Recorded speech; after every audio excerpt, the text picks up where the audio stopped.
is a lifestyle. Sports cards and we live now. Jeremy Lee in the building and every guest that you ever needed. Sports cards after hours keep the hobby heated. Updates, hobby talk like you never seen it. Sports cards live and none could ever beat it. Sports cards is a lifestyle. Sports cards and we live now.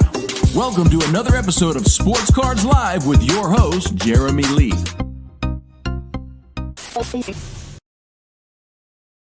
What is up, guys? Welcome, episode number 297 of Sports Cards Live. It is January the 3rd, 2026. My name is Jeremy Lee. Everybody, guys, a few quick announcements before we get started. Fanatics Collect weekly auction-ending watch party is back tomorrow night. If you are thinking about adding a grail to your collection, check out Fund Your Cards, the hobby's top consolidator. They will help you finance your high-end purchases using your own cards. Visit fundyourcards.com to explore their proprietary client platform. And Mint Inc. delivers the ultimate hobby experience, from live whatnot streams and auctions to grading, breaks, and 2 full retail locations in the Toronto area. The new one just opened in Ajax. They do it all. They are buying collections 7 days a week. Click in the link in the description below and use code SCL5 for 5% off your first purchase. Shop online anytime with worldwide shipping. Mint Inc., where collecting comes to life. And if you're looking to sell your vintage collection, Leighton Sheldon from Just Collect, who will be joining us shortly, offers competitive and transparent valuation and payment processes and would love to speak with you. Email Leighton at justcollect.com. GP Sports Cards is your go-to for hockey breaks every Wednesday and Fridays, streaming right here on YouTube. Check out gpsportscards.com for breaks and product drops. And Chronosio is offering flexible pricing. You only pay for what you need. Try the new pricing slider. Save with their annual plan. Pay for 10 months, get 12. Start managing your collection smarter at home.chronosio.com. If you want to sell your cards on eBay, you want to skip the hassle, message me directly on Instagram or email me at jeremy@slabsharks.com, and I will help you consign your cards with eBay, with Slab Sharks on eBay. If you include comps in your valuation process and you prefer vetted and completed data points, Card Ladder is what I use on the regular. There's an affiliate link in the video description below. The Front Row Card Show, guys, they're in Las Vegas this coming weekend, or they're in Las Vegas at the Rio, January 10th and 11th, with a 600 table show. Check out Front Row Card Show for more show dates and locations. Guys, you can join my Card Post, the only no selling fee subscription-based marketplace, and use the SCL ambassador code in the video description below. 2 new sponsors, guys, that we just added right now. Very happy to add both. Welcome them to the Sports Cards Live community. So let's start with this one, guys. Grading is expensive. Tying up your time, your money, your assets. Get it right with Mr. Minty. Mr. Minty offers a full line of 100% substance-free pre-grading supplies, grade preparation and evaluation services, and concierge drop-off and pickup for PSA submissions, all designed to help collectors save time and money in the expensive grading process. Meet Mr. Minty in person at the Dallas show, January 16th to 19th. For more, go to mrminty.com and save 25% off products using promo code SCL25. Happy collecting and keep it minty. But guys, that's a 25% promo code, SCL25. And guys, the other new sponsor partner this year is CIA Auctions, Collector Investor Auctions. Their next auction runs from February 5th to 15th. Sorry, they actually have an auction live right now. I'm mixing up my notes. They have an auction preview up right now. I believe that auction goes live January 8th to 18th. You can check that out. Visit collectorinvestorauctions.com to register to bid, view, and check out everything going on with Collector Investor Auctions. Read all the shout-outs in the video description below, guys. And don't forget, this is also available on Spotify, Apple, wherever you get your podcast. Follow for free, or if you're enjoying the content, please leave a rating or review. It really does help. And a huge thank you to all of our loyal viewers and listeners. If you're not yet subscribed, please take a moment to do so. Thank you, everyone, for a wonderful 2025. We are on to 2026. And let's bring out, if he's ready. Are you ready back there? We have someone else kicking off the show with us today. He's giving me a thumbs up. Guys, we're going to bring out on Leighton Sheldon to kick things off here in 2026. Leighton, Happy New Year. How are you, my friend? Great. Happy New Year to everybody. Well, and to me, and thank you, and Happy New Year to you. It's good to have you here. This is a little bit different. We usually start the show off with Joe Poirot. You come on a little bit later, but Joe is watching the 49ers, his beloved San Francisco 49ers right now. And I'm going to go check out what the score is. It looks like it is, what am I seeing? 10-3 Seattle. 2 minutes left in the third. 1st and 10 Seattle ball. I hope Joe's doing okay. Go Niners for Joe. And if you're a Seahawks fan, go Seahawks for you as well. So Leighton, 2025 is behind us. We're into 2026. Any sort of takeaways from last year? Anything you're excited about moving into the next year here? Yeah, I mean, lots to be excited about. I think the big takeaway for 2025 is the hobby's not a secret anymore. You know, I'll be randomly wearing a Just Collect t-shirt in my building, and I swear I'll have like a mother come up to me. Do you have a card shop? Like, this would have never happened 5 years ago. So that's number one. Number two, it was kind of on my brief list of topics to discuss for myself, and I'm curious of others, yourself included. Do you have a plan to try to balance all of the intake, right? I don't want to call it noise, right? There's content, there's auctions, there's card shows. How do you plan to balance it? I don't think it's easy to do, but I'm cognizant of it, and I'm going to try to make sure that I continue to enjoy it by balancing that. And I don't know what that balancing is going to look like, but that's one of the things I'm going to focus on. I'm curious if others are as well. It's a great topic there. You know, like you said, all the intake, everything that's out there. I find myself constantly thinking about this hobby and this industry and the cards that I want to acquire, the listening and watching content, hearing all sorts of different ideas, opposing ideas, all sorts of and also on all sorts of platforms, YouTube. I mean, I was just listening today to a couple of the Hobby Hotline from this morning talking about what's happening with the Strongsville show. Things are changing really, really fast. One of the things that I always think about late, I'm sure other people do too, is that was a crazy year, 2025. Crazy things happened that we weren't expecting. What can possibly happen next year? And next year never fails to disappoint, or maybe never fails to surprise people as to what can potentially happen. So I don't know. I mean, there's going to be something that's going to happen this year. Several things are going to happen this year. I mean, never mind outside the hobby, things are already happening on the international stage, but within the hobby, things are going to happen as well. How do you manage it all? What shows do you go to? What do you watch? What do you buy?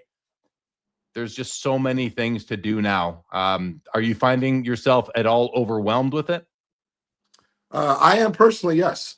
So one of the things I did to kind of counteract that was, I don't know the exact amount of time, but I haven't been on Instagram in probably 10 days or so. Lucky.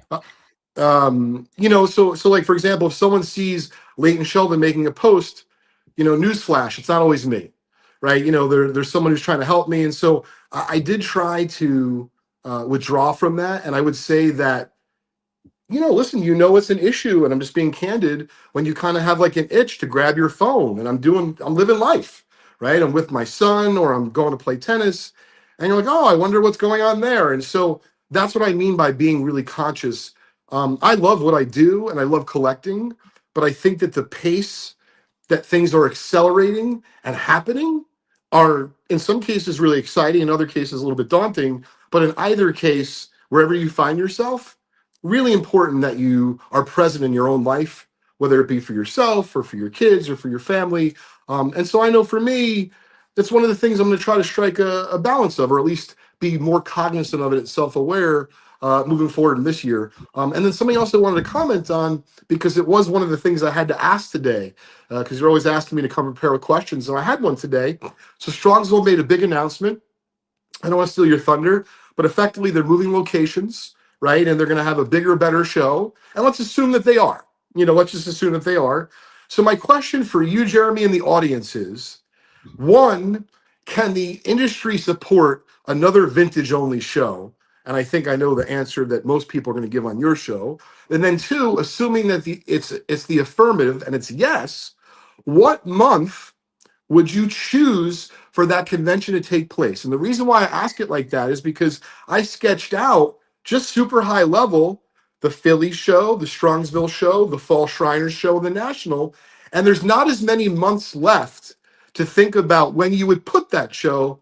That's my question for the audience, in addition to my first comment. Like a brand new vintage focused show, what month would that go in? Yeah, Yes. I mean, I'd need to see that at the annual calendar. You've got the West Coast card shows, you've got the front row card shows, you've got the expos, you got the Dallas shows, the Philly shows, all these shows going on constantly, along with all the regionals as well. Man, it's tough. I don't know when that would be. When is the what is the thinnest month of the year in 2026 that you're seeing so far? So I think it looked for my notes either May and June or early October.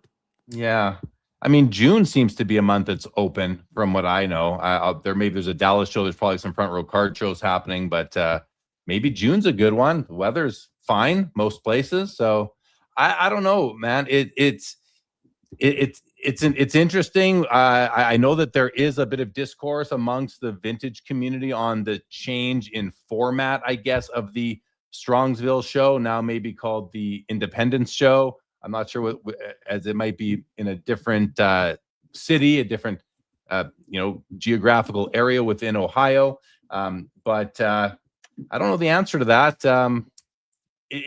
I almost think like, as long as you're not competing with any of the majors, that you might be okay. You can even the front row card show has 2 card shows on the same day, on the same weekend, happening in January in 2 different cities. I mean, card shows are growing out of control. So does it really matter is what I'll put it back to you. Does it matter? As long as it's not within a week or two of, the national, let's say. Great question. I mean, to be clear, that's what I wanted to discuss with everyone. I think it's a fun topic. And then also kind of second what you had said about Strongsville. I didn't read it maybe as closely as you have or possibly others.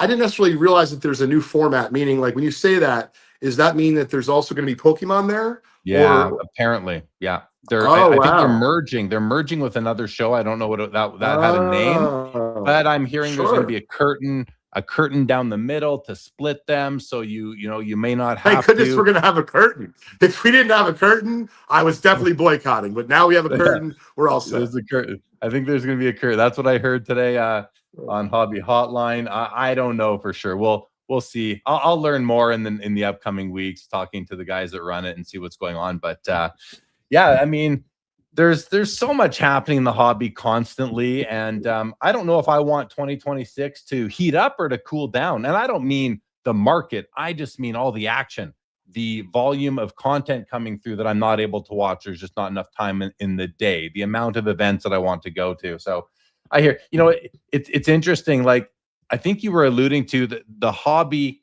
is so much bigger than what we know. I got 2 messages today out of the blue from people who aren't even in the hobby.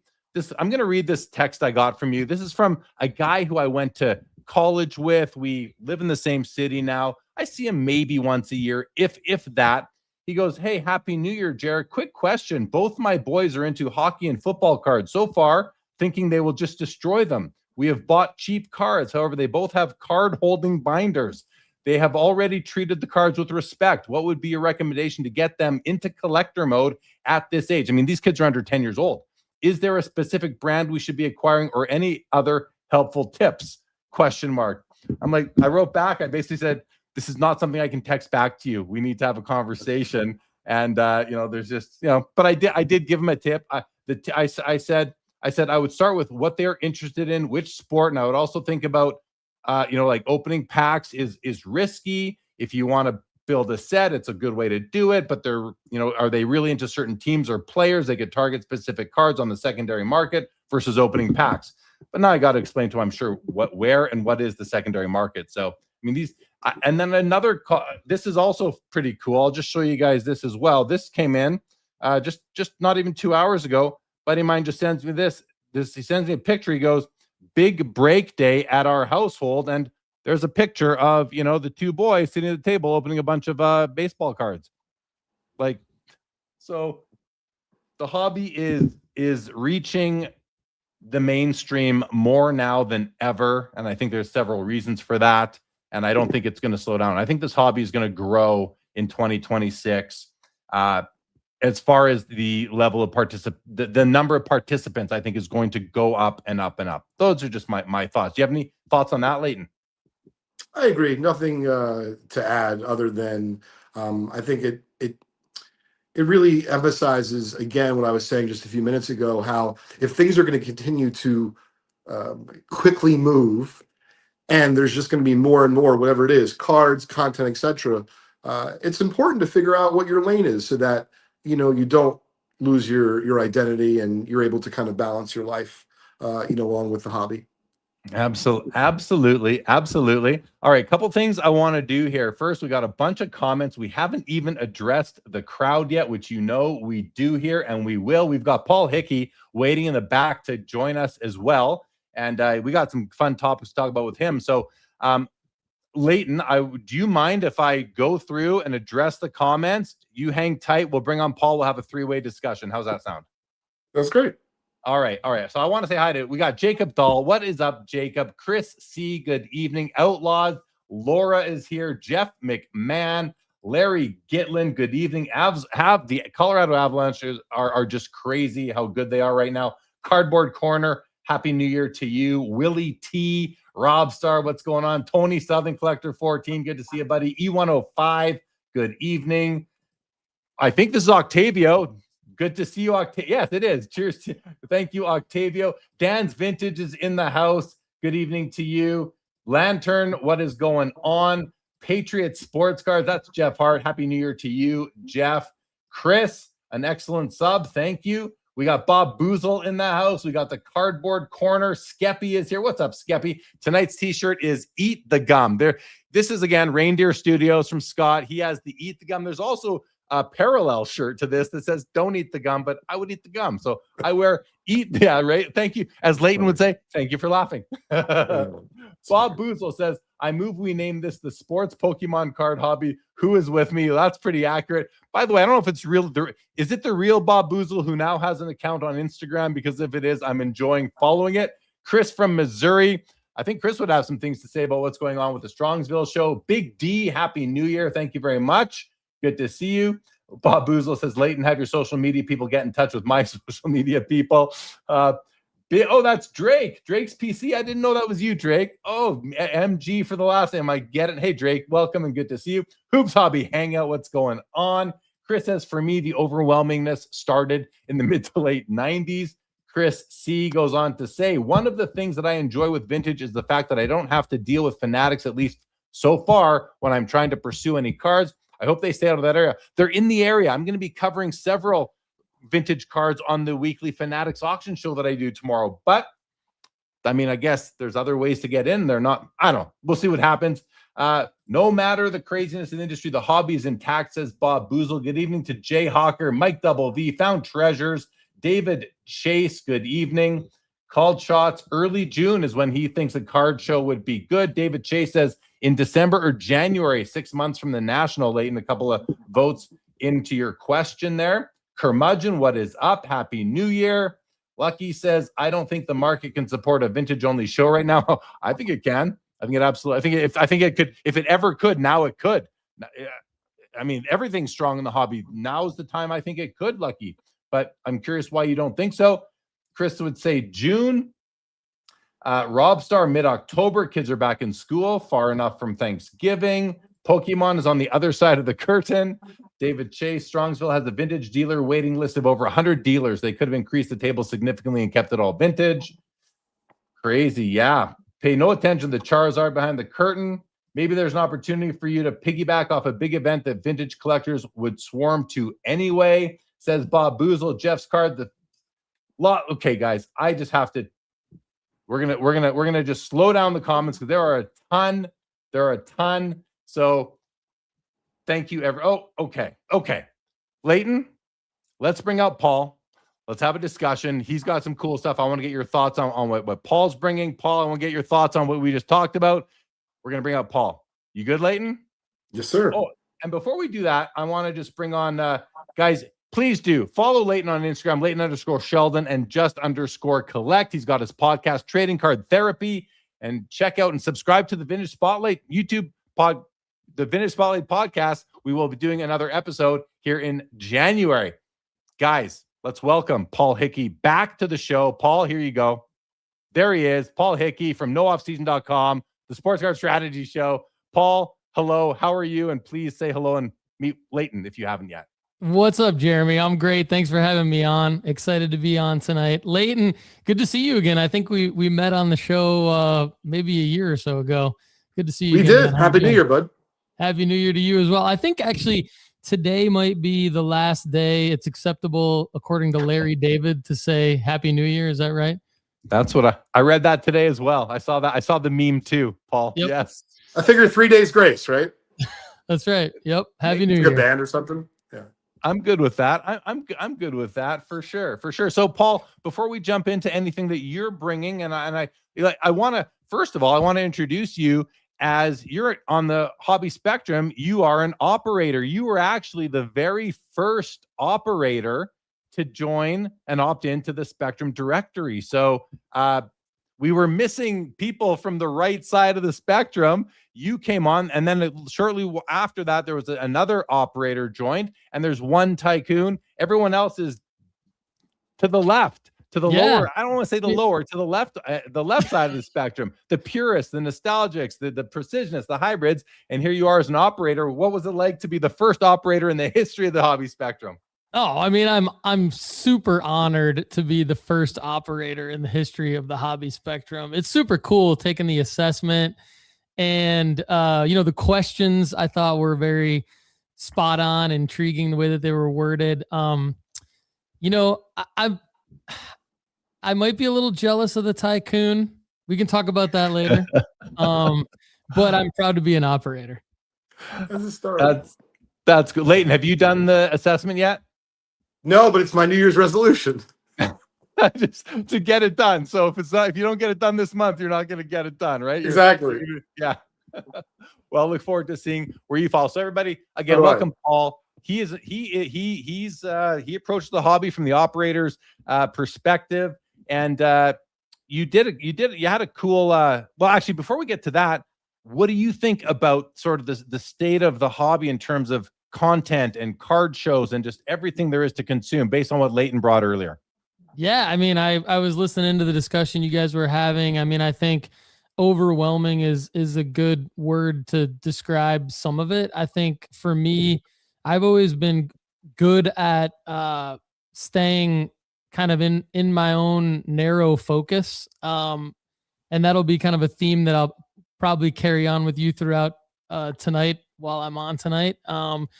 So I feel like one of my strengths is to kind of block out a lot of the noise, but I think that there's a lot of great stuff happening. I think that a few thoughts. The vintage only show, Jeremy, I think you know this about me. The audience might not. I'm not a vintage guy. I'm more of an ultra modern guy, but I would go to a vintage only show just because I like to learn. It would force me to stay actually in the vintage lane and learn more about that. So I kind of like to have a narrow focus. So to have a show that's narrowly focused, I think would be very intriguing. And I know, vintage, obviously it may not be narrow focus to a lot of people, but I think that would help me in a way. And as far as the state of the hobby goes, I've started to notice some pricing changes. I'm a big data guy. Like pretty much everything I do is data driven. I've started to notice some pricing changes that are starting to remind me a little bit of like 2021. So that could be a sign like that just supports what you guys were talking about a minute ago, which is just more and more people coming in. That the pricing changes in December 2025, much higher for a lot of the cards I'm looking at than a year ago. I was anticipating a holiday dip for a lot of cards. There were a lot of cards that did not take a holiday dip. And I think that could be an indicator of what you guys are saying, where there could just be more and more people coming into the hobby like there were at the end of 2020, at the beginning of 2021, when the prices really shot up. So Yeah. not predicting that kind of thing again, but it could be, a gradual. That's your rise observation. throughout That sounds like an observation that you've made. You mentioned like the niche shows, and we've seen in the hobby recently, like we've got like Leighton runs Just Collect and he runs Vintage Breaks. That is a niche breaking business. We've got niche auction companies now entering the space. Places like Rabbit Hole Auctions, Collector Investor Auctions, CIA Auctions. We've got 90s Auctions. These are auction houses that are niche. We've got niche breaking companies, like one that Leighton's had for several. Leighton might have been a trailblazer in that area. Our niche card shows the next sort of thing. I think the Burbank show or the West Coast Card Show, I think they have like a sports only show and a TCG only show. Leighton, what are your thoughts on like the hobby becoming more niche and more of the service areas within it becoming more niche? Is that a direction you think things are going to continue to go in? I do. As far as the niche services, I think the barrier to entry is fairly low. In other words, if you're trying to start an auction house to compete with REA or Heritage, right, that's almost impossible. But if you said, I love 6 men in basketball, right? That's completely absurd. You would only buy and sell 6 men. But look at Josh in 90s auctions. He capitalized on it at the right time, happens to also love and be very passionate in the space.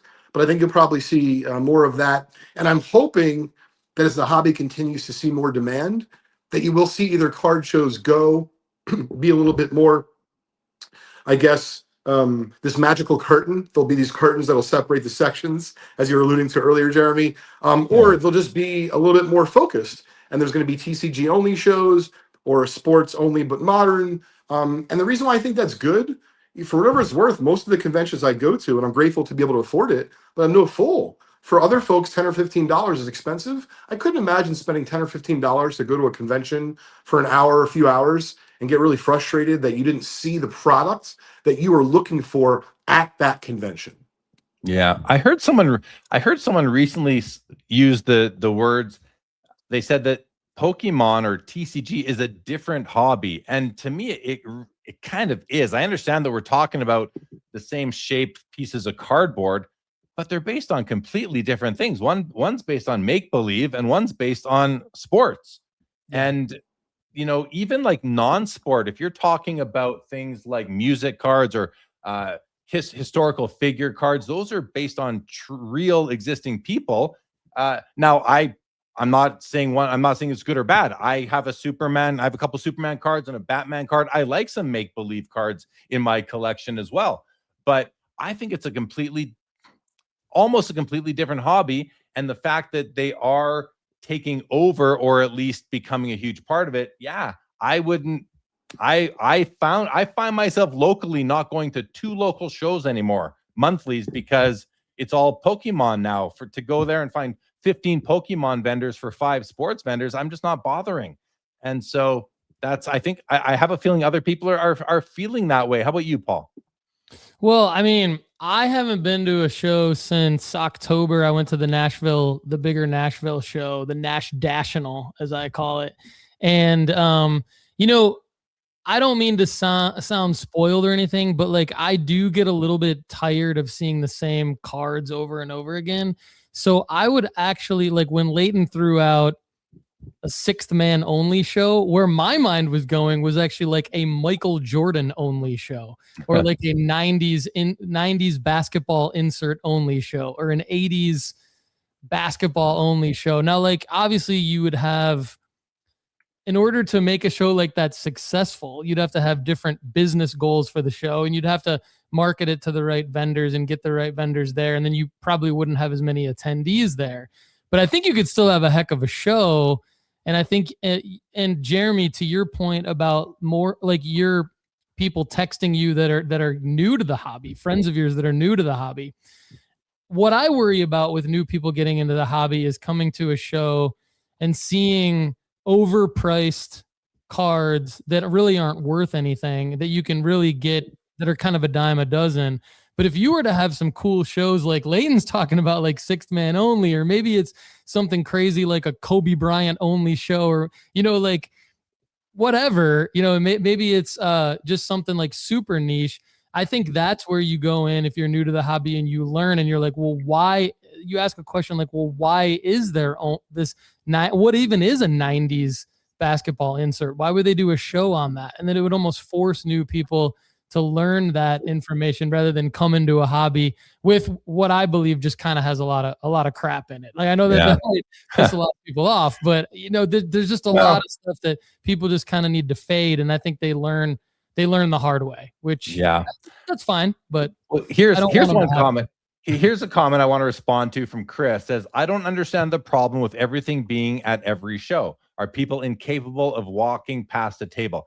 This was my position as recently as 6 months ago.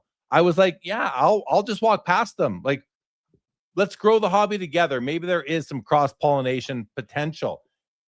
And you know what? I still want to feel that way, but now with a couple shows that I've been going to for a while locally, I'm not going to them anymore. I don't want to just walk past all the Pokemon shows. It's overtaking it. So I'm usually okay with walking past it, but if I were to go to the National in a future year, 26 or later, or a Sport Card Expo, and the shows became like 35% sports and 65% TCG, I'm probably not traveling to card shows. I'm probably not traveling to those cards. I mean, depends who's going to see my friends. I would, but I'm not going just for the cards anymore. I just don't think I would. For better or for worse, yes, I could walk past 65% of the tables, but I don't know that I'm willing to do that anymore. So, but that's how about you guys? Like, are you like, I feel like a get off my lawn kind of commenter right now, but at the same time, I'm just a little. I'm not interested in it, so I don't want to have to waste my time walking by them when I can be walking by sports card tables, looking and seeing if there's anything that catches my eye that causes me to stop and say hello. Go ahead. Oh, Paul. I mean, to the TCG question, yeah. I mean, I literally just I see a table with the Pokemon and other TCG, and I just immediately look the other way. Like I sprint past the table. I'm just not even. That is so far from what I'm looking for that it might as well be at its own different show. And You're a sports guy. Yeah, I'm sports only, and I don't have like I don't have like animosity or like resentment toward it. I'm not like annoyed by it, but I just don't. I'm not even going to pretend to look at the table. It's just I just have zero interest in it. So I think if we're having a discussion about like how to improve shows, I would think that it would be better off in its own show and be a little bit more selective with what we have at sports card show or card shows for sports card people.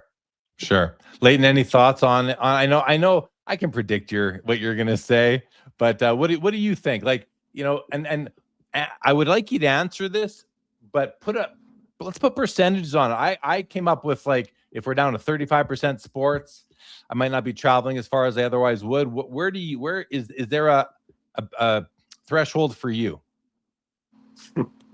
Well, I don't have the same, I think, hard, fast rules that you guys do, but I'll give a shout out to the Philly show.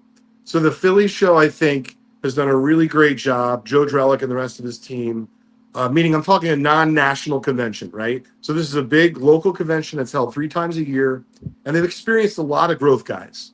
But one of the things I really commend them on is, yes, there is some TCG cards on the main floor, but they've now added 2 additional rooms. And everyone, whether it be it's an unspoken or there's actually a sign, I don't know, but I know in the back room, it's 96% TCG. Now, for me, on Sunday afternoon, right before I leave, about 15 minutes before, I do take a gander there because I ask about One Piece cards for my son. Usually I strike out in the main room, but I do like that organization. And I honestly feel that customers like that as well. Because, right, if you went to the mall and you had to go and there was only one store, like one mega department store, and you had to go through the purses and the perfume to try to find a men's polo shirt, like eventually you might get frustrated and you probably just go to the men's clothing store that might be somewhere else. So I feel like for the conventions that can afford to, and I mean afford to, have the space, I think that if you can organize in such a way that it's more convenient for the customer, I think that will be better for your long-term prospects of your show. And like Cardboard Corner here says, from a parent's perspective, including TCG helps include the children who might not be into sports like their parents, and still allows parents to go consume the sports card. So when my kids are old enough to go with me to the Expo or the National, I'm going to hope there's going to be, well, I shouldn't say that. I might hope there's going to be TCG. At this point, they're aware of Pokemon, but they don't know much about it. They just know what these things, they can say, oh, that's a Pokemon. Sure it is, little buddy. So, and I'll, hey, if they get into it, I will support it 100%. Will I ever be genuinely and authentically interested in it? I really don't think so. I gave it a try a few years ago. Couldn't fake it. So I decided not to make it. Yeah. Well, let's, okay. Before we sort of get into another topic, I want to go to a few more comments that have come in. Chris C says, Chris Sewell today posted a great video about a cautionary tale about opening wax and getting very little in return. I think that thing dropped like 12 hours ago, and I've already heard people talking about it. So a good video. Check out Chris Sewell, collector, investor, dealer, in that order. Rome Rant said vintage hockey is rock solid right now. 70% of the higher end deals are private, however. I wonder how we know it's 70%, Rome Rant, but it's probably just going by gut feel. We love to throw out these percentages. I do it. We all do it, right? But how often is it actually based on evidence?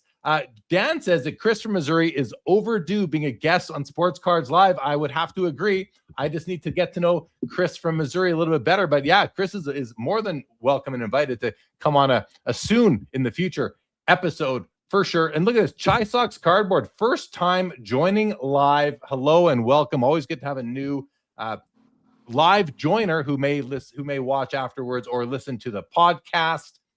Bob Boozle, Precisionist represent. Tony's Tina, love the Dale Howard Chuck on the wall behind you. What a player he certainly was. He says, Paul, the colors you are considering on the wall are too dark. Go with a lighter gray. He's actually, I didn't realize. I didn't even notice that. Go ahead. Yes, my wife is helping me paint my office. So Tony's Tina's right on the money on that one. They're a little too dark. That's hilarious. We're getting interior decor advice here from viewers who are noticing what's going on in the back. Mookie Chilson says putting Pokemon and Modern next to vintage in Strongsville is like opening a Chuck E. Cheese next to your favorite local bar.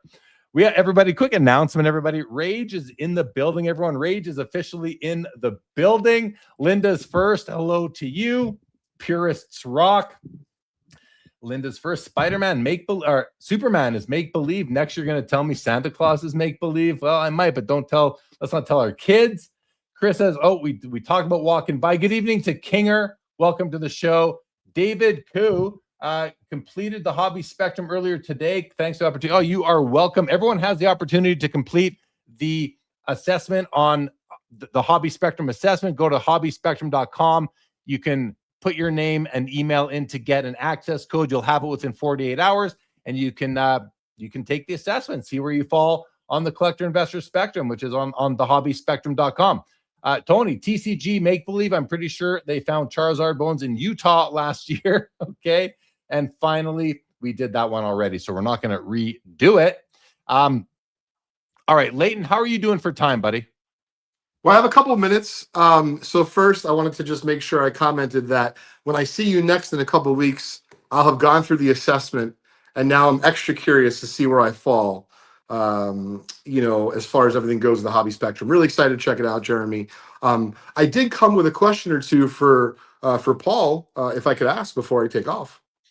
Absolutely. But before you do, I want to just show the hobby. I want to show people the Hobby Spectrum for a moment. I'll be quick, guys. Please, yeah. Let me just throw this on the screen because it's pretty cool here. But this is what it is. This isn't the assessment. The assessment is a different portion. But once you do it, you can then opt in to be on what is the directory here. I'm just going to refresh it. And so we've got 232 people on here already, and you can kind of scroll through and see, like right there's Dan's vintage baseball PC. So let's say you're going on here. Oh, I want to look for all the precisionists. So I'm going to click on the word precisionist. I get all the precisionists here. Oh, there's Dan's vintage baseball PC. Let's see. Oh, so I can follow him on Instagram. If I click that, it's going to bring up his Instagram, and I can go follow him if I wasn't already.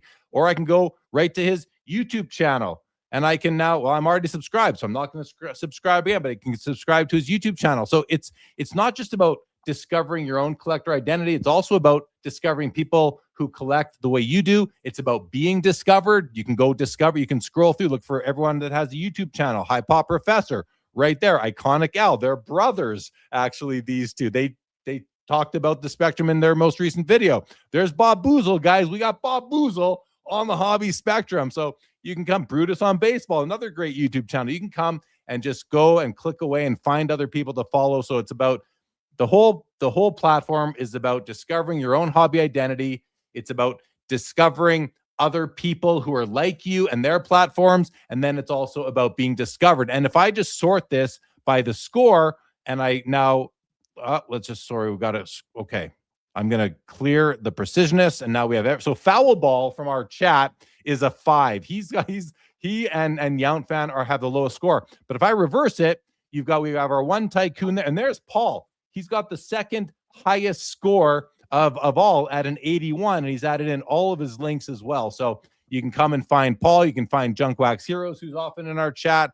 He's a tycoon. He's the only tycoon, and these are the only two operators. Then we got the builders, and then it gets a lot more dense with the hybrids, the precisionists, a lot of precision, a lot of nostalgics, and then the purists down there. So just wanted to share what it really is. It's more than just taking the assessment, guys. All right, Leighton, over to you. Sorry, just wanted to plug that in. Oh, well, nothing to be sorry about. I'm excited. Jeremy, 2 questions about that. Number 1, if you were so inclined, how long does the assessment take you to fill out? And then number 2, about how many questions is it? Well, it's exactly 50 questions. So this is not something you're going to do in 5 or 10 minutes. It's going to take you between 15 and 25 minutes.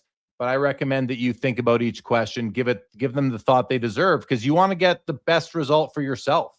And you'll get that. And there are questions that are going to be difficult to answer. There's no doubt about that. And when that's the case, if you're deciding between 2, just pick one that is pulling at you a little bit harder. It's not about putting people in buckets. Because we all dip our toes in many of the different archetypes. We're not just I'm not just a pure precisionist. I've got a little bit of hybrid. I got a little bit of operator in me, a little bit of purist in me. So we're going to be adding dimensions to it that focus on those things. But think about the questions. If you're having trouble, just pick the one that speaks to you the most, I would say. Well, I think it's great. Really excited to partake and see where I land in about 2 weeks on the chart. Sounds good, buddy. Sounds good. Okay, on to your questions now for Paul. All right, so Paul, I'm going to connect with you offline. I'm going to get your info from Jeremy because I had a couple other questions for you. But I wanted to ask you here, and I would imagine that I'm not alone here. So I figured this is a great question because Ohtani is not just one of the best players in baseball, but, culturally, he's extremely relevant. Obviously, his price has exploded. And I wanted to briefly say, what happened to me in my journey, and I'm sure this has happened to others. So I don't really buy and sell a lot of modern, but I do collect a little bit. I guess speculate, whatever the case is. I had some nice Ohtani cards. They sold, or most of them sold in the last 12 months. Was really happy with the profits and such. But now, of course, I'm like, I want to go out. I feel, like I'm itching, right? So whether it's a on-card autograph or something else, I wanted to give you 2 different budgets. And I wanted you to talk to me as if you're talking to the audience in the sense of like, what kind of advice would you give someone who's not an expert in this space, but maybe has a decent budget? And the 2 budgets I'm talking about would be $1,000. And then the other budget would be $10,000. And of course, I'm aware of the Ohtani market. I know that, if you want to buy an 18 low numbered on-card auto, you're going to be talking potentially well into the 5 figures. But for the sake of discussion today, I wanted to ask about those 2 budget points. And then also the timings. In other words, let's just say you've got the green light, you have the money, you got 11 grand, or one person has 10,000, the other person has 1,000. When would you advise this person to deploy those funds? I.e., before the first pitch of spring training, or would you wait until the season starts, do it right away, like as of yesterday? Those are the kinds of thoughts I had. And I guess the last question as part of it is, would you recommend, as let's say the two buckets are 1,000 and 10,000, that you buy really only one card at each level, or you try to buy a few cards? And does that depend on your taste and or your investment appetite? That's my questions for you, Paul. Phenomenal questions. I'm glad you asked this. Otani is someone that I'm buying right now. He's also someone, he was one of the 5 athletes that I bought in 2025.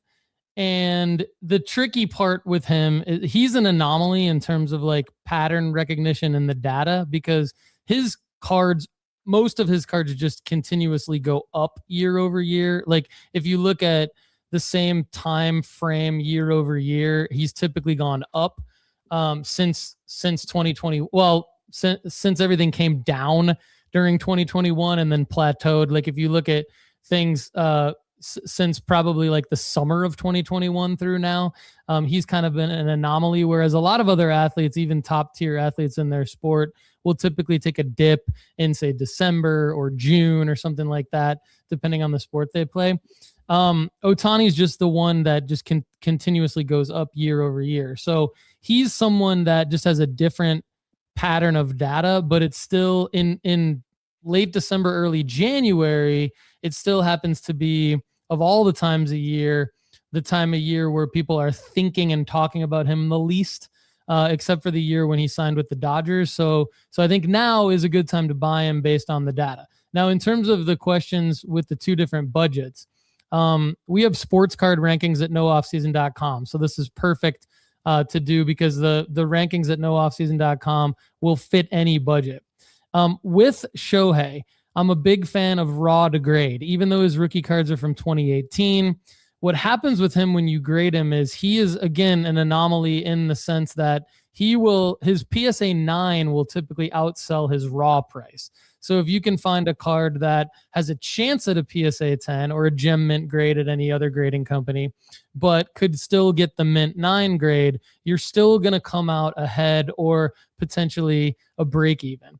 So on the lower of the 2 budgets, I would be looking at multiples of the following cards from a raw to grade standpoint. I'd actually be looking at his 2018 Topps Holiday base. That's going at about $45 raw. These are all averages in the last 30 days. 2018 Topps Heritage, number 600. 2018 Topps Gallery, number 116. And so I would do multiples of those cards. Even his 2018 Bowman 49 base, you could throw in there. That one has a little bit lower gem rate, but I think it's still a very desirable card. So those are all in like the $30 to $60 range, where with multiples of those cards, including the grading fees, you could get on the lower end of those budgets. And so typically what you're going to find based on the formula that we use for our rankings is you're going to make about 30 to 40% ROI on raw to grade plays on those cards. And so timing wise, Leighton, I know you asked about that. So I would try to buy those now, get them into the grading company of your choice. And of course, if it's PSA, it's going to be about 95 business days, we know. But whatever grading company you're going to go with, they're all pretty much packed and backed up right now. So you're looking at getting them back, probably not by the World Baseball Classic. Although if you for those cards, I wouldn't like rush the grading fee or anything. So you're looking to get them back still at the start of the MLB season, which should be a good time to list them. And again, you're not, you might get some 7s and get some 8s, but I think the 9s and the 10s, if you're getting multiples of those cards, that's where you're going to get about 30 to 40% ROI. And then on the higher end, I would actually look to go multiples of his 2018 Bowman number 1 base batting. That is a super expensive raw card right now. And like to your point, I think all of his autos are probably out of the budget range that you threw out there. And certainly I do not have the funds to be buying any Shohei autos right now. So I'm going to be looking at in the higher end, maybe somewhere between 8 to 10 of his 2018 Bowman number 1 base batting, either raw or maybe even like an SGC 8.5 or maybe even like a PSA 8. The already gradeds should continue to go up in value as baseball season approaches, whereas the raw to grades again, like you could get a PSA 8, which is going to, I think, go for probably around like $850 to $900. So it would be a loss. But by the time you get it back from PSA, it could be going for $1,250, $1,300 based on the pattern that I see with him. So even if you're not gemming on the 2018 Bowman base batting, you're probably still going to profit. Same thing happened to me last year with buying Shohei, and I anticipate that happening again this year. So again, on the higher range, I'd look to maybe 8 to 10 of the Bowman #1 Bowman Chrome base batting 2018, and then a mix of those other cards that I threw out earlier for the lower budget range. Before you jump in, first of all, Paul, how did you not end up as a tycoon on the spectrum? Because just the way yeah, I mean, you must have you might want to go back and check your answers. I'm about to take it over again. The other comment I have is, the way you talk is like, and everybody, most people in the hobby do, in PSA 8 or in PSA 9, I look forward to the day when we go back to talking about cards by the actual condition they're in, like mints and gem mints and EXs and VGs and that kind of thing. I wonder if we're ever going to get back to the days where cards are just referred to as, hey, I got it in a near mint. Oh, did you? Yeah. Oh, hey, as a secondary thought. Oh, hey, who's the grading company? Like as an afterthought. Why shouldn't the grading company be the afterthought and the actual condition of the card be the main topic? But that's a whole other thing that I know. So anyway, Leighton, I want to give you a chance to respond to Paul's answer. Well, Paul, thanks so much for that. That really carefully crafted answer. I think it's great advice. I'm certainly looking forward to checking out, the market. I wanted to give a shout out and a happy New Year specifically to a couple of my buddies that were watching, like Tony and Dan and Jeff and Drake. It's been really a heck of a year last year. Looking forward to a fun year this year. And as part of that fun, so Paul, I'm so glad that you're on today, because one of the things that I want to do is kind of immerse myself a little bit more in the modern market. Not so much because I'm looking to, make a lot of money, but as Jeremy was alluding to, I have a lot of friends from yesteryear, high school, college, different points of my life that are asking more so about modern than vintage. And I'd like to be able to talk to them about more than just Ohtani and Jordan. And so I'll continue, my quest for and my thirst for more modern knowledge this year. But yes, I promise everyone I'll still stay a vintage guy. And it's been a blast tonight, Jeremy. Thanks for having me, bud. All right, Leighton, good to see you. Thanks for joining. A happy New Year. And we'll see you back on in a couple of weeks. Hopefully I can introduce you as Leighton Sheldon, who is now, somebody did put a guess in here. If I could find it really quick before you. Yeah, here, Linda is first. Says, I predict Leighton will be in the hybrid builder range. I think that's a pretty good, it could be possibly an accurate assessment right there. We'll see. We'll see once he does it. But Leighton, I look forward to having you back in a couple of weeks. Thank you. Thanks, everybody. See you soon. All right, man. Okay, so it is we're down to you and me now, Paul, for a little bit, and so that's good because I want to get into the experiment you did last year. But first, a couple more comments here, really quick. Kinger viewed the hobby spectrum and submitted the request. Awesome, Kinger. Can't wait to get you in there. Penguins collector, good evening and happy New Year. Dave Snyder says, which show has better 90 basketball inserts, Fleer Metal, the Dallas show or the Burbank show? Thank you for the contribution as well, David Snyder. Much appreciated. I've never been to the Dallas show. I have been to the Burbank show, now known as the West Coast Card Show. I thought the West Coast Card Show was filled with those types of cards. I cannot speak, however, to the Dallas show. Paul, have you been to the Dallas show? I have. I love the Dallas show. Great cards, great people, great dealers. And yeah, I mean, I had a great experience at the Dallas show. 90s basketball inserts, Jeremy, are kind of a weak spot for me. I need to learn more about them. That's actually a reason why I was like, oh, that'd be a great card show. Because then I could I'd have to study up to learn more about them. So I can't speak specifically to David's point about the 90s basketball inserts, but the Dallas show is a great show. Yeah, me neither, Dave. Maybe some people in the chat are able to answer. Mike Petty says, rest in peace, vintage. I don't think that's ever going to be the case, but who knows? And speaking of vintage card collector, maybe everyone should boycott the Strongsville show and protest. I don't see that happening. I wouldn't do that personally. Dan's Vintage says, welcome to my newest YouTube subscriber. Jeremy Lee, thank you, Dan's Vintage. Been a subscriber for a while now. Bob Boozle says, Hobby Spectrum was the first test I took that I didn't cheat on. There's some Spectrum jokes coming now, Paul, so hang on a second. There's some good ones here. Here's another one. Mookie Chilson, I bet when operators and purists get together, they have precisionist babies. Dan's Vintage, I reserved the precisionist room at Strongsville. Keep these coming, guys. Keep them coming. Tony says, Dan, will there be a curtain to keep the purists out? Jim says, Jeremy, I just walked past the dealers that have cards priced extremely high. Also, yeah, I might look at them and see the nice cards. I just might not be buying them. Mookie says, precisionists don't need to lift the toilet seat. Tony says, love the insights from Paul. If only I knew what a purple kaboom refractor was. And Dan's Vintage says, I look forward to dropping PSA from the description of cards. Me too. And any grading company for that matter. What is the condition of the card? But no, the hobby doesn't care. The hobby only cares what that brand gave what number the brand gave to the card.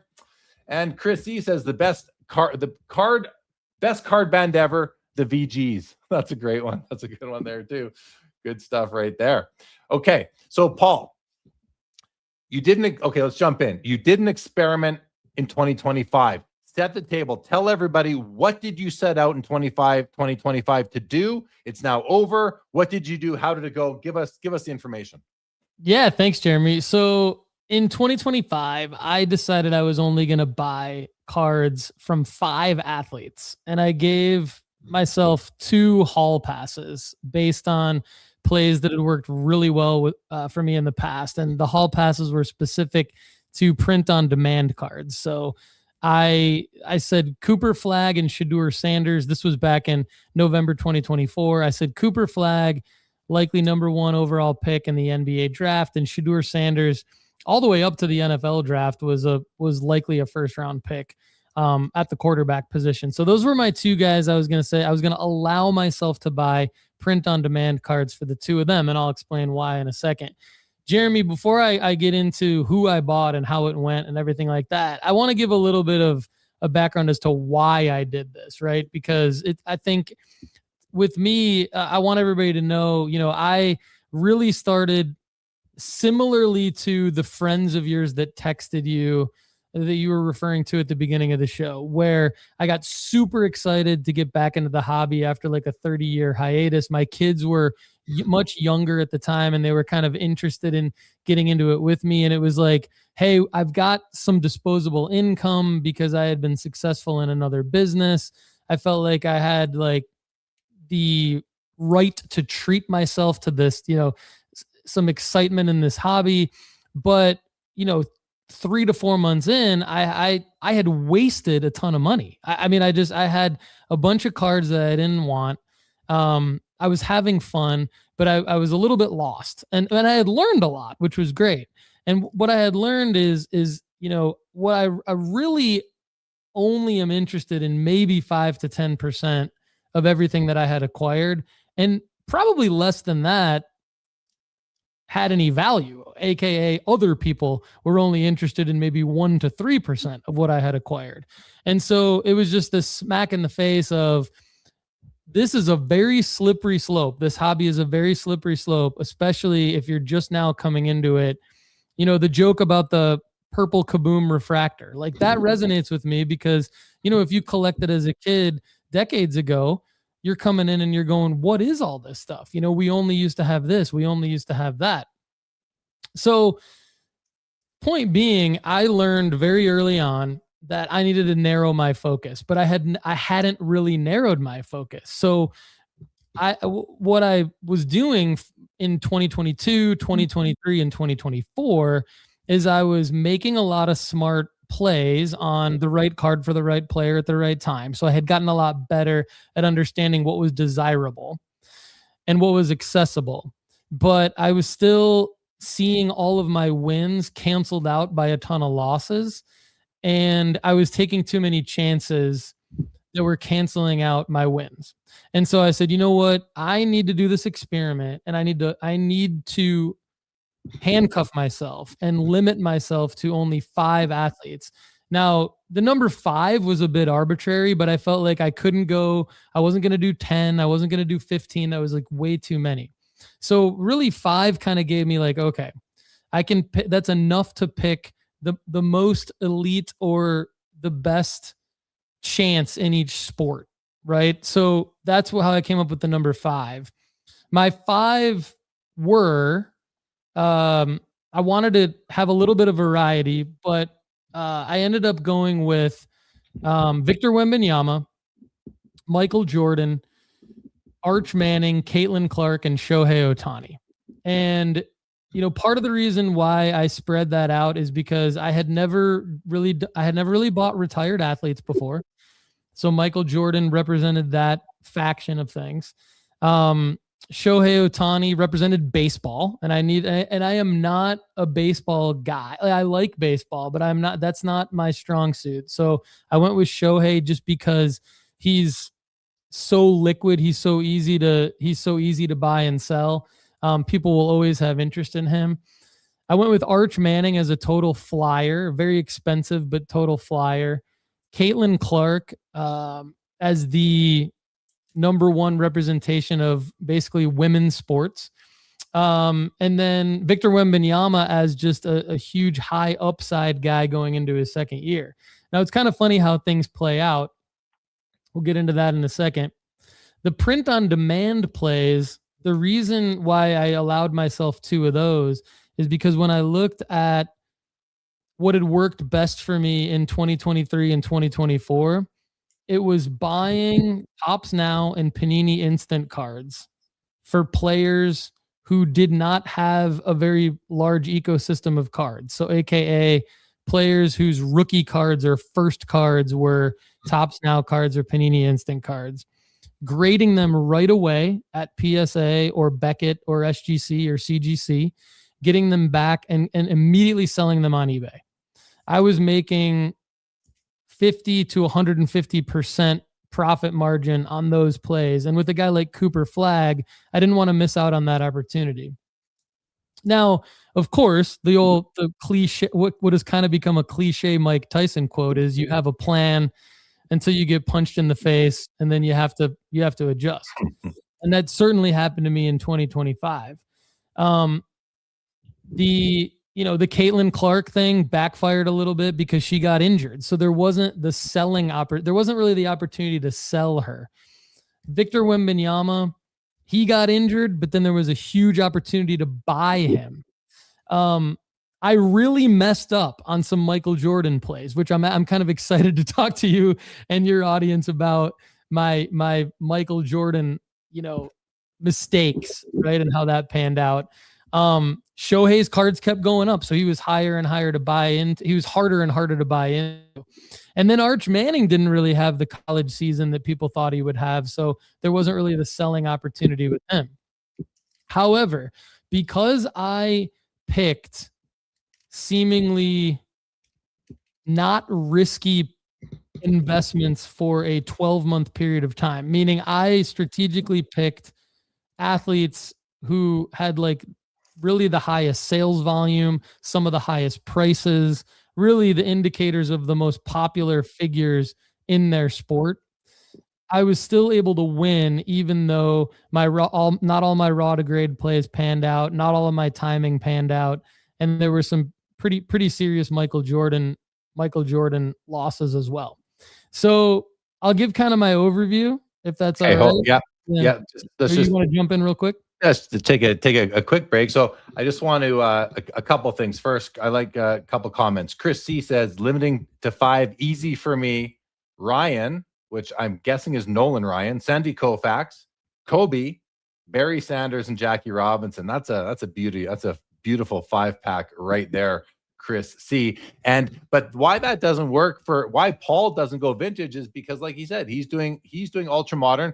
Paul is to the extreme right end of the spectrum. He is an operator, kind of almost in the tycoon range. And guys, like Paul, it's important that the audience understands where you're coming from, because even Jim Scholl here says, can't you just collect Shohei raw cards and not grade them? The answer is, of course you can. but Paul is an operator. That's how he's speaking from that. And that's one of the things that I like about the hobby spectrum is that hopefully once and if it catches on, we will know, you'll be able to understand, oh, well, yeah, this guy is talking like this because he's an operator. He's not a purist, so he's not just buying cards raw to hold them. And I think it's important too, Paul, to let people know, like, you are in the hobby to mostly make money. Do you have a PC do you have any cards that you want to hold for over 5 years, or is everything in the churn? Yeah. So thank you for bringing that up, because I went on this whole explanation without giving the context that I think a lot of people are commenting on. And I do not have any cards that I want to hold longer than 12 months. This is a at the very longest 12-month. The goal of my year in 2025 was to try and liquidate 100% of the cards in the same 12-month period. So no, it was a much, like, someone else's 5 could be people that they want to hold forever, and that would be great. And I think that is still a challenge, but I think it's less of a challenge because there's not as much pressure to, sell. Or with me, I had to look at, because I am not a collector, I had to look at the selling marker within the next 12-month period. So I'm buying and selling within a 12-month period for those 5 players. So that's why I say, when Arch Manning didn't have the college season that I thought he might have, and it didn't work out for me, if I'm looking at holding Arch Manning all the way through the first few years of his NFL career, it wouldn't matter. But because I was looking to profit on Arch Manning cards before the end of 2025, it does matter. So yeah, that's an important point. Now, I think, most of the audience isn't doing that, right? Because we're looking at the hobby spectrum, and I'm one of 3 people out of a couple hundred that are either an operator or a tycoon.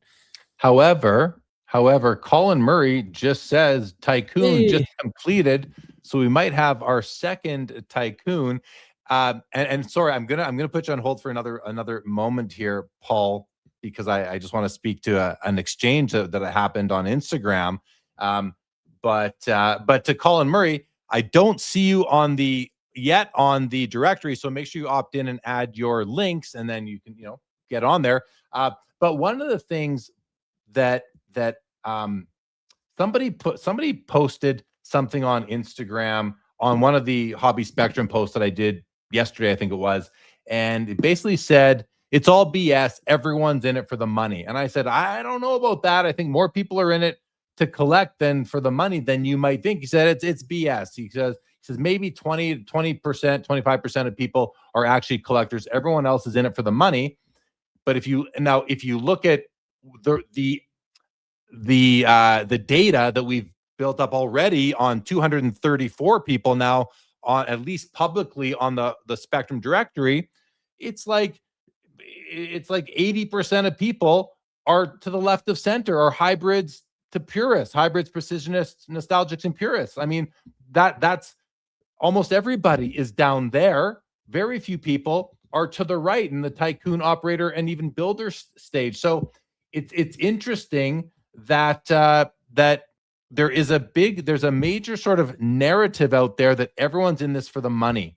And I think that is a very limited view. I think you got blinders on, or you're just, listen, that's the content you're choosing to consume, and you're seeing that. Now, Paul, you have your nooffseason.com sports card strategy show. You've built a great community there. You've got these premium members. I think do you limit the amount of premium members to like 500? Is that the number? Yeah, I decided to limit the amount of premium members to 500. We have a great community over at nooffseason.com. Sorry. Before you go into that, I'm just trying to outline and highlight that just what we all see, the accounts we follow on Instagram, on Twitter, the Facebook groups we're in, the YouTube channels that we consume. That is our lens. There was another comment here from John. As a purist, listening to a tycoon is off-putting. Okay, John, but it shouldn't. Why should it actually? I want to say, well, why is it off-putting? Why can't we just be accepting and inclusive? But then an hour ago, I said I don't even want to go to card shows anymore if they have too much Pokemon. So I'm not gonna be one way and talk out of one ear, talk out of one side of my mouth, and do the other thing out of the other side of my mouth. It's kind of like, okay, but I hear what he's saying, but at the same time, I'm all for the inclusiveness, and there's a place within this ecosystem for everybody, I believe. And you have this membership of like 500 people, which is unbelievable. Some of them are here. I mean, this must be one of your guys right here. Lambeau Field says Paul Hickey is the man, probably a member of your of your premium membership. So, okay, guys, sorry, all that out of the way now. Why only 500? Not only, that's a big number, but just speak to that really quick if you don't mind. Sure. So thanks for giving me the opportunity to do that. So essentially, over the last 5 years, we've built a lot of tools that help people make money flipping sports cards. And so at the end of the day, you start to realize that at some level you are selling exclusivity when there is at any given day a limit to the amount of deals that are out there in auctions on eBay. We really only want people buying the right card for the right player at the right time. And so as the community started to grow, there was this sort of sentiment that would come up every once in a while and say, okay, are we bidding against each other? If this community grows to be too large, which I maintain that the hobby is so large that it would have to get to an insane number to be too large. But the sentiment got to a point where it was like, could we potentially be bidding against each other and driving up the prices of cards because we're bidding against each other because we're trying to get a deal on the same card? So there is some validity to that, because part of what we're selling people are the deals on sports cards, not our own sports cards, but we're saying buy this card now, essentially for this price. And then the other side to that is, while we do have tools that people can use at any time to help them find the right card for the right player at the right time, part of what they get is my advice, and they get the ability to get unlimited advice from me. And so that is also not scalable over a certain number. Like it's very hard to give personalized advice over a certain number before it becomes watered down, or I am able to do as good of a job over a certain number of people. So it was just kind of was a little bit of both. I wanted to be able to always be able to kind of know everybody in the community, really help them one-on-one if it comes down to it. So that is part of the package. And then the other part, like I said, is, hey, if we're going to come out and we're going to say, buy this card right here now on eBay, and we have 5,000, 10,000 members, yeah, that's great for me, but is that going to be really great for the member? So look, I all I need is enough to be able to support my family. And so the 500 number is definitely more than enough. And I think it's a great place to be. And if you're giving advice to your membership, and it is specific, so two things come to mind. First off is that's a big enough group that you could actually move markets if enough people go buying up to a certain amount. I guess I think you do have sort of guidelines as to what you should pay up to. So maybe you're not truly moving markets that way. Another thing is, I've been really researching over the last couple of months all of the auction house terms and conditions, and there are some auction houses that have terms and conditions that say, and I don't know how they stop this, but it says bidders. It basically says, like, I'm paraphrasing, bidders will not collude to impact bidding, like meaning you won't.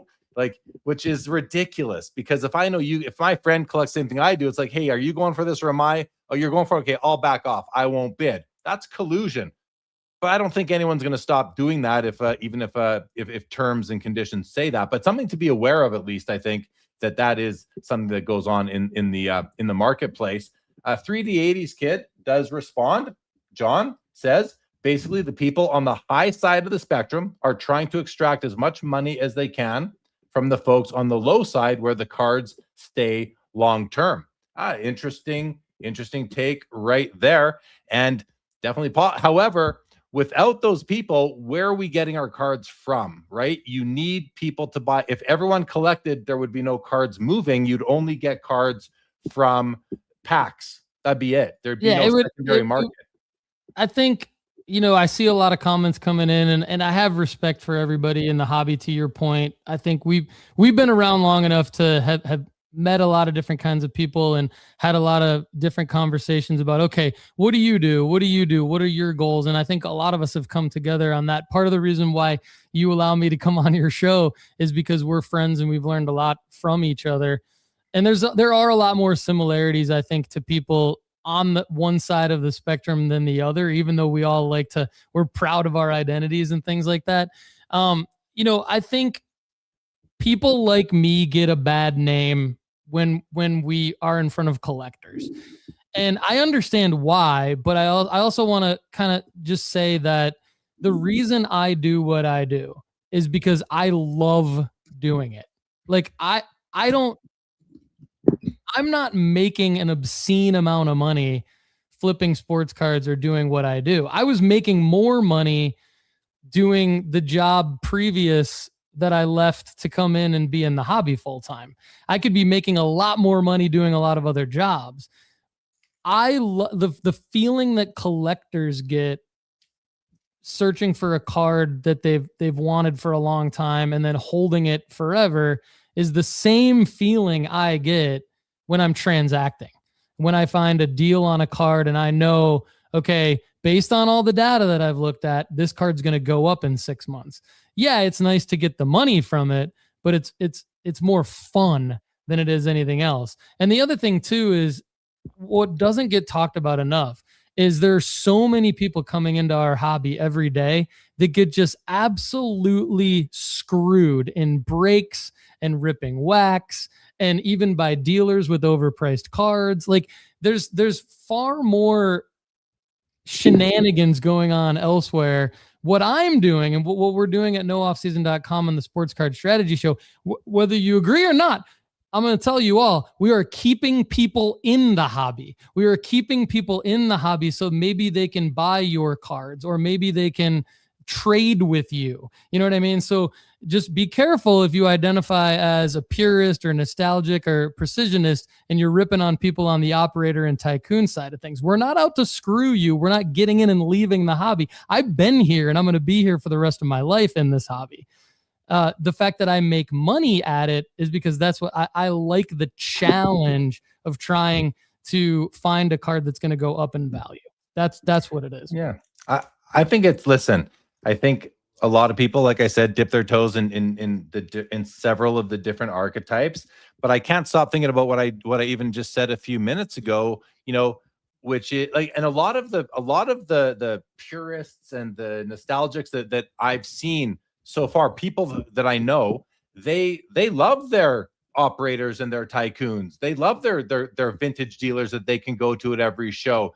A lot of them talk about Ash. Ash is everybody's best friend.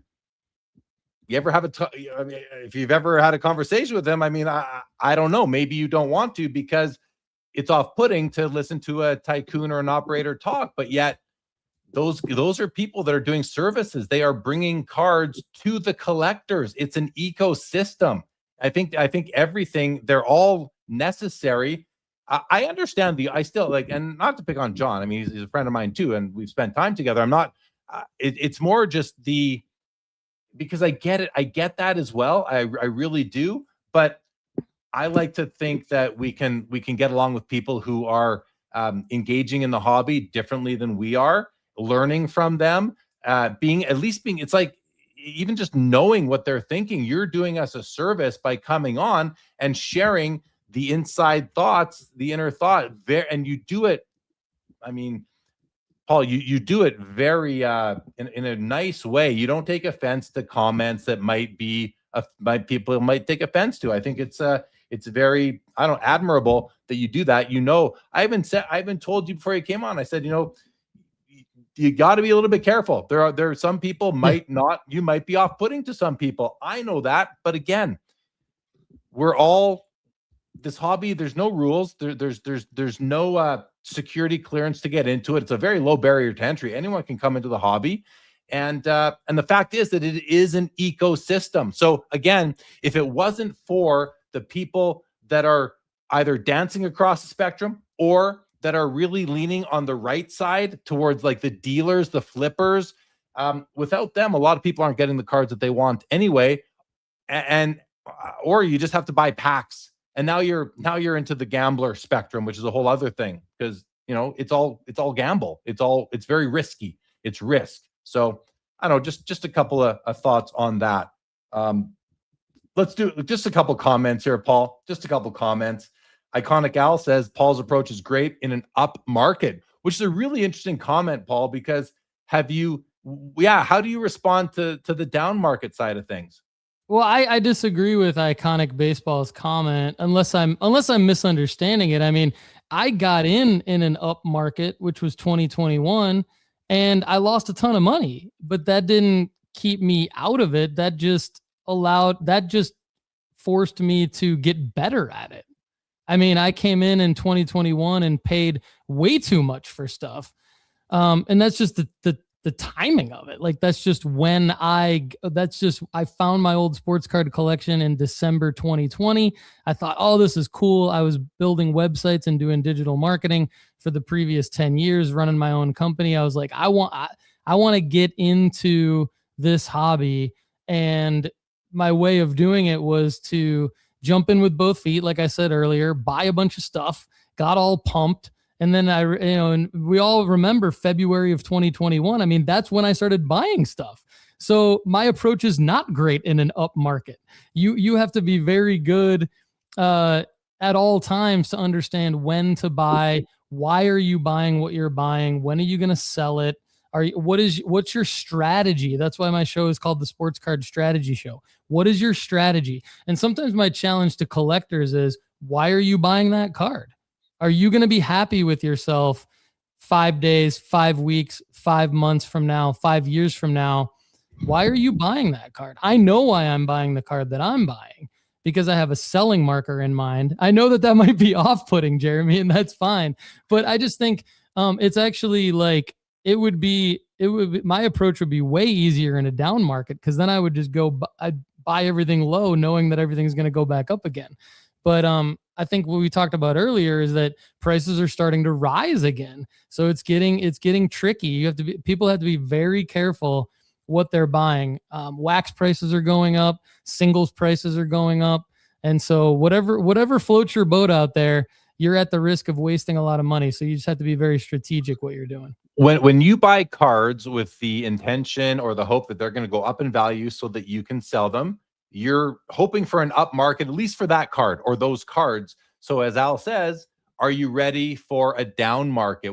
How are you going to adjust your strategy, your advice you give your premium members, the content? I mean, and guys, Paul does a ton of content on his YouTube channel. You can check it out if you're interested. You can find his YouTube channel through the Hobby Spectrum. How are you gonna pivot or operate in a down market, Paul? What's your plan for that?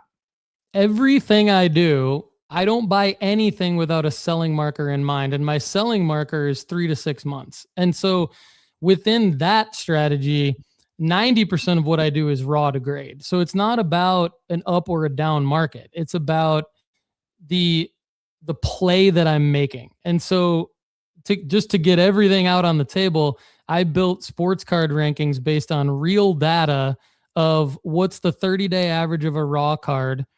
If you were to buy multiples of that card, what would be, and then based on the gem rate across all the grades you're likely to get, what would be the return from, yes, I use PSA, but PSA 8, PSA 9, PSA 10, that gives you a projected average sale price. So I'm buying multiples of each card, which gives me an average price and a projected average sale price, include the grading fee, include the taxes, include the shipping, include all costs. And then based on, say, and the target profit number doesn't matter. It could be $1, it could be $500,000.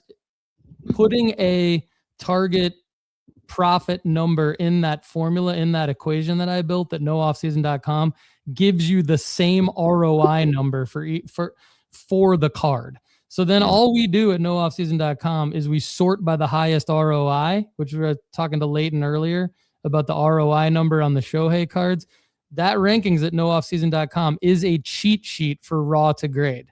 So that's what I'm buying. I'm not, it's not about an up or down market. It's about prioritizing. And then obviously you have to be good at understanding what the condition of the raw card is and then projecting that out. So there's a whole group of lessons at nooffseason.com where we help people understand what the likelihood of a card is to grade based on center, obviously the 4 major factors: centering, surface, edges, and corners. So it's a lot, but look, I've built this over 5 years and, just really got good at it over the last 2.5 years. Right on. Cool. Well, okay. So a couple of things we're going to do. First, I got a whole bunch of comments that I want to get to. And Joe Poirot has entered the building. Now, guys, go easy on him. The Niners, I noticed, did not win their game. Joe, are you ready to join us on the screen? He's giving me thumbs up. All right, let's bring Joe on. We'll say a quick hello with Joe. Then we're going to jump into some comments right away. We'll let Joe kind of settle in here. Hello, my friend. How are you? I'm doing reasonably well, thanks, Jaylee. Good to see you, Paul. I've been listening for the last little bit as I lick my wounds from a not so great outing by Brock Purdy and CMC, or Kyle Shanahan. I'll put the blame on Kyle. Anyway, good to see you guys. Carry on. Let's go. Let's go. Okay. You too. All right. Good stuff. So so here we go. Tony says, Paul's approach, good for an investor who wants to make money and reinvest in your collection, but you still need to figure out which of the 500 different cards issued for each of those athletes this year, which ones matter. That's a really good point from Tony, I would think. And that comes with experience and knowledge and doing what Chris McGill would say, understanding, I forget the exact words he used, but understanding the full suite of available cards there are and how they fit in and relate to each other, so you can drill down and figure out which card is going to maybe be important in the long run, or at least what you like. Colin Murray scored 86. I now do see him on the spectrum as the second highest score of all time out of 235 people. So we have our second tycoon on the spectrum now. Lashwine, what's up, Sylvan? Need to complete, but my guess is I'm also an operator or a tycoon. Well, we'll get you a code, Sylvan. Absolutely. David Cooey says, my 5-player limit: Barry Sanders, Jeff Bagwell, Shaq, Chipper Jones, and Baker Mayfield. I like a couple of those. Very nice list. Mollico, I like this. This is maybe the best comment so far. Collect and money will follow if you want it. And I thought it said collect kind of what you like, but there's a good foundation in this comment, because decades of experience, anyone who's got decades of experience will tell you, if you've been collecting, holding your cards, very few haven't served you well from a financial value perspective. And then there's another comment that comes up a little bit later, but for the Kamikaze, he's in the hobby for the chicks, which I totally get. 90s Auctions, Josh says it's the social media effect. Tony said, Petty, you are clearly in it for the hair gel sponsorships. Trees and Cardboard, really good question here, asks me, did you send these assessments out equally to different collector groups, vintage, modern, 90s, or is the data leaning heavy in one area right now? Really good question. I didn't send these out. I sent out the first 5 or 10 maybe, just to make sure the system worked, but it's all been people requesting access codes from the website. So anyone can do it. Just go to hobbyspectrum.com, put your name and email address in, and we'll send you an access code, and you can do it. But that said, Trees and Cardboard, I think you make a really good point. You're going to look at, I've talked about it on a couple of other podcasts, and I've talked about it here on Sports Cards Live, and I've shared it on Instagram. My followers and subscribers, I think, are leaning to the purist, nostalgic, precisionist hybrid side of things. And that's probably why we're seeing so much down at that end. And you know what? It's kind of like I even said when I was talking to Paul, I go, dude, there's no tycoons and operators. I know they're out there. Why don't let's see where you fall. And so he came on, and we'll probably get some of his community on there as well. And because I want this to be as realistic of a representation of the cross section of the hobby as possible, but it's always going to be skewed a bit. There's just no way around that, I don't think. Dan's Vintage says, as a precisionist, anything not precise is off-putting. No. Al says here, hot take, in the long term, the best investments are collector cards. That's the bottom line, because for cards to go up and stay up in value, they have to be taken off the market. We see it all the time. A card, you see the Wharf posts all the time on Instagram, hasn't sold in 3 years. What's it going to do? And then it sells and it breaks a record. And then what happens? 3 or 4 come out of the woodwork and they just come down and down and down. And people are like, well, I thought this thing went up in value. Well, collector cards that people haven't seen for a while and that could get taken off the market remain valuable. But then you think about things like, okay, but there's 25, there's probably 200 Hank Aaron rookies available on eBay on any given day. Sure there are. But then it comes down to, the best for the grade, what kind of, collector conditions and that sort of thing. It's very complex, I'm sure. Joe, anything to jump in with? You look like you might want to say something there. I mean, I think you kind of acknowledged that maybe the left, right leaning, whatever side of the spectrum the purist is, could be in play simply because of the community that I think we've drawn in this show. And that's not to say that there's not tycoons and operators as well, but I don't know. I kind of go back to the days of the Beckett price guide arriving in the mailbox. And the first thing I did, if I'm being honest, and I understand myself as a collector at heart, but the first thing I did was look to see the up and down arrows. Did the Frank Thomas 90 Leaf go up or down, or, the Kevin Moss or the David Justice. And so I don't know. I think it's interesting to me to see if people are going to be not posturing, but understanding themselves as, in a purist way, when I think, we're not always as completely clear of our own motivations. Like, human beings don't have perfect understanding of their motivations at all times.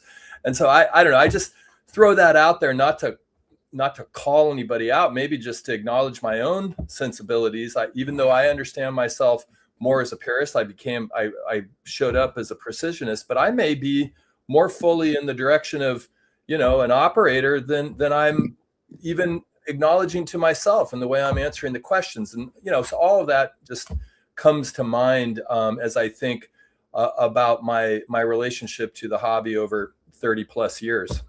Yeah. It's not a perfect, the spectrum is not a perfect way of looking at things. There's an infinite amount of ways to approach the hobby, not seven, but it's about finding your core motive, your core archetype more than anything. And again, there's going to be all sorts of modifications coming to it so that we can hone in on more specific approaches, but that's down the line.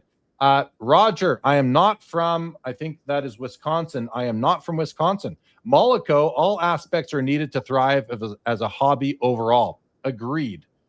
It's like I said a little while, like the hobby lives in the industry, guys. It's an industry above the hobby. We think it's our hobby, but we're kind of all wearing those rose-colored glasses. It's an industry. The hobby lives within the industry. Rob Starr says, I'm a precisionist, but can appreciate all areas on the spectrum. Most dealers and people that are full-time in sports cards will fall further to the right. We're all part of the hobby ecosystem. Agreed.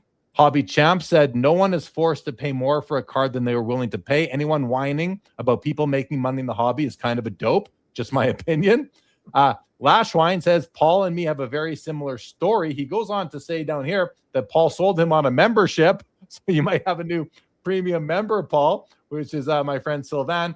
Jeff's Card Journey, where do you take this test at? hobbyspectrum.com, Jeff's Card Journey. Go to hobbyspectrum.com. And if you come on, Dan's Vintage wants us all to just get along on the spectrum, which I think we can. I think we can. Hockey Guard Exchange, who is a vendor, a dealer, and just opened up a store in Ontario, says, I enjoy finding the cards for collectors that are finding it difficult to locate. A gentleman came into my store yesterday, needed 70 cards to complete a 1980 set, and it's complete now. Traded, no money, just a trade. We need people to supply cards. Otherwise, us collectors can't find them. Robstar says operators and tycoons are also the ones buying and moving cards around the country via card shows.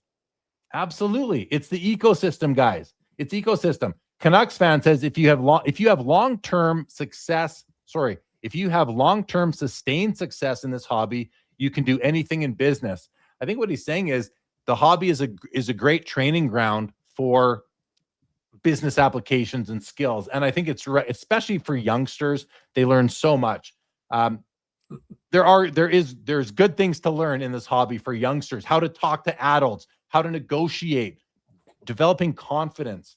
Skeppy says, so the hobby spectrum isn't really left and right. It's more like a circle. Each part of it kind of needs the next part of for the hobby to flow. Yes, except that I don't know how purist. There's something there. There's something there, Skeppy, for sure. Punt Pass Click says, some people don't want to listen to podcasts and do research, so they pay someone else to do it for them. Hey, some people don't. I mean, people hire experts and consultants for many things in life. Why not the hobby, I suppose? Tony wants to know, is Joe a card shark? Joe completed the assessment and came out as, because of the shark. I get it now. Okay, good one. Fine. Only a couple more here. Jayhawk said, I don't think I've ever seen a true down market, at least in vintage, to a point where I would have had the slightest of concerns. I've seen a couple downturns, but nothing where I was concerned, where I felt like I had to sell to cut my losses or anything. Hobby Champ says my score is 44, seemed correct to me, a hybrid with a bend towards collector. Very fair. And hello to Orlando from a collector's dream. All right. Where do we leave off there, guys? Paul, we got through. Actually, we have to talk a bit about the results of your experiment. So why don't you pick up from there? Cool. Yeah, thanks. So, I mean, a lot of great stuff in the chat there as well. But yeah, the results of my experiment, I mean, I'm going to go through real quick and just say the real numbers here, and then we can unpack this. I'll let you guys ask any questions you have. So in 2025, of all the sports cards I sold by the end of 2025, my total cost on those cards was $36,853, including any grading fees, things like that. Of those sales, I made 27.4% net profit. So my net profit from flipping sports cards in 2025 was $10,104. This means at the end of the day, I walked away with a total of $46,957.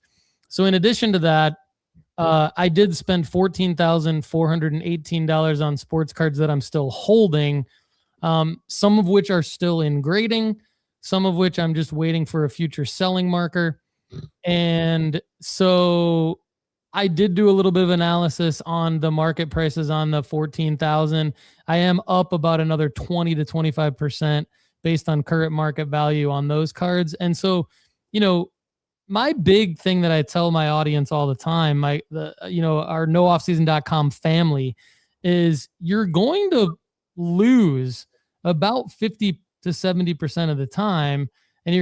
But when you're winning the other 20 to 50% of the time, you're winning enough to profit that 20 to 30%. Because ultimately people ask me, like, what's your target for net profit? It's really in the 20 to 30%, because the amount of time that you're losing, you should be mitigating your losses to the point where you're really only losing like 5 to 10%. A lot of that comes from not getting the grades that you need. If you're doing raw to grade. And some of that comes from, hey, I bought a card with a selling marker in mind. That didn't really materialize the way that I thought. So I'll kind of stop there, Jeremy. You guys can ask me questions. I do have a breakdown player by player that could be real interesting just to hit on real quick if you're interested in that. In terms of return? Return on investment, player by player. Yeah. Why don't you just really go? I'm curious. Go player return. Just run through those because it's going to be interesting to see how those players perform. Now, this is going to be based on the cards you chose, so it's not going to. This isn't an index or anything like that. It's your personal index. So let's hear it. Yeah, thank you. So Victor Wembanyama, I did profit 56%. Shohei Ohtani, I profited 38%. Michael Jordan, I profited 12%. Caitlin Clark, I profited 25%. Arch Manning, 4.4% profit. Hey, that's not bad. Cooper Flag, oh yeah, 159% profit on Cooper Flag. Are you going to do a similar experiment this year in 2026? Are you changing the players? Like, what are you planning to do now as a follow-up to the first time you did that last year? I have like some key principles I'm going to follow, which I can share. But in short, I'm going to basically just add on a couple players. So I've added in LeBron James. I've added in Kobe Bryant. And I'm looking at, I have bought some Jaden Daniels and some Anthony Edwards as well. So I'm really continuing to keep the focus very, very narrow. Did you consider any player? Like, I'm thinking about, like, okay, because you mentioned Anthony Edwards, but why not SGA? Like, did you ever consider a player but say, nope, too expensive? Did that happen to you when you were making these decisions for 26? Yeah, 100%. So to get down to the 5, the process kind of looked, it started obviously a lot wider than that, and then I had to narrow it down. So I did consider, a good example like SGA versus Anthony Edwards. That's a great question. Some of it has to do with the years that the cards were produced. Some of it has to do with the liquidity. So Anthony Edwards, he has more cards because he's from 2020. A lot of people will look at that and go, well, maybe it's less rarity. But when you're flipping within a 12-month window, you want the perfect intersection of availability and desirability.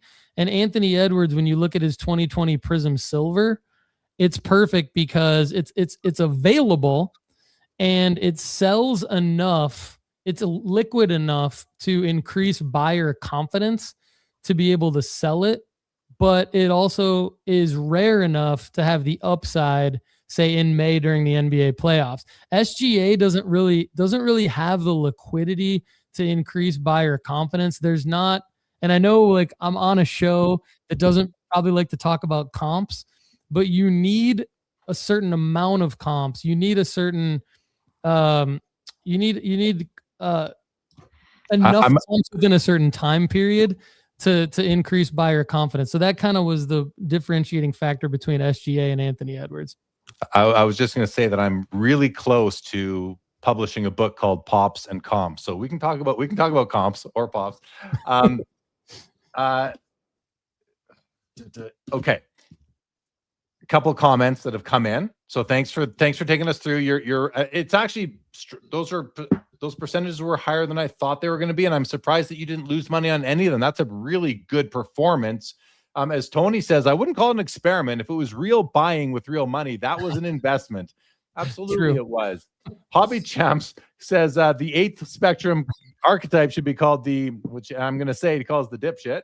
That wouldn't be a terrible idea, probably. Iconic Al says, hey, Paul, I like playing devil's advocate, but no hate here. Sincere thanks for coming on. That's what you get from Iconic Al. Just some good, kind-natured stuff. Linda's first says, Jeremy, you might have created a monster class warfare. I don't think I created anything. You guys, and we all created it. I just tried to put a language to it and to help people see it clearer. I think we all kind of have a feeling what we are. We're just trying to build just adding some language and explaining it really is what I'm trying to do. Snip says collector in the streets, precisionist in the sheets. All right. This is a all ages show.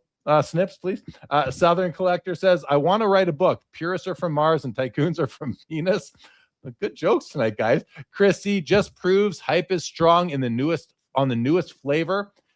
That has been proven. That gets proven every single year that hype is strongest in the newest flavor. Joe, lots have gone by here in the last couple of minutes. What's on your mind?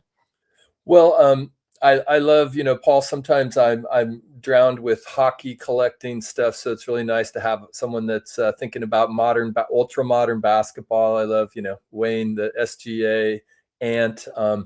One thing I wanted that you teased earlier before I got on the show that I was really interested in, and I have a recollection of where you were headed because I've watched some of your stuff. It's about the Jordan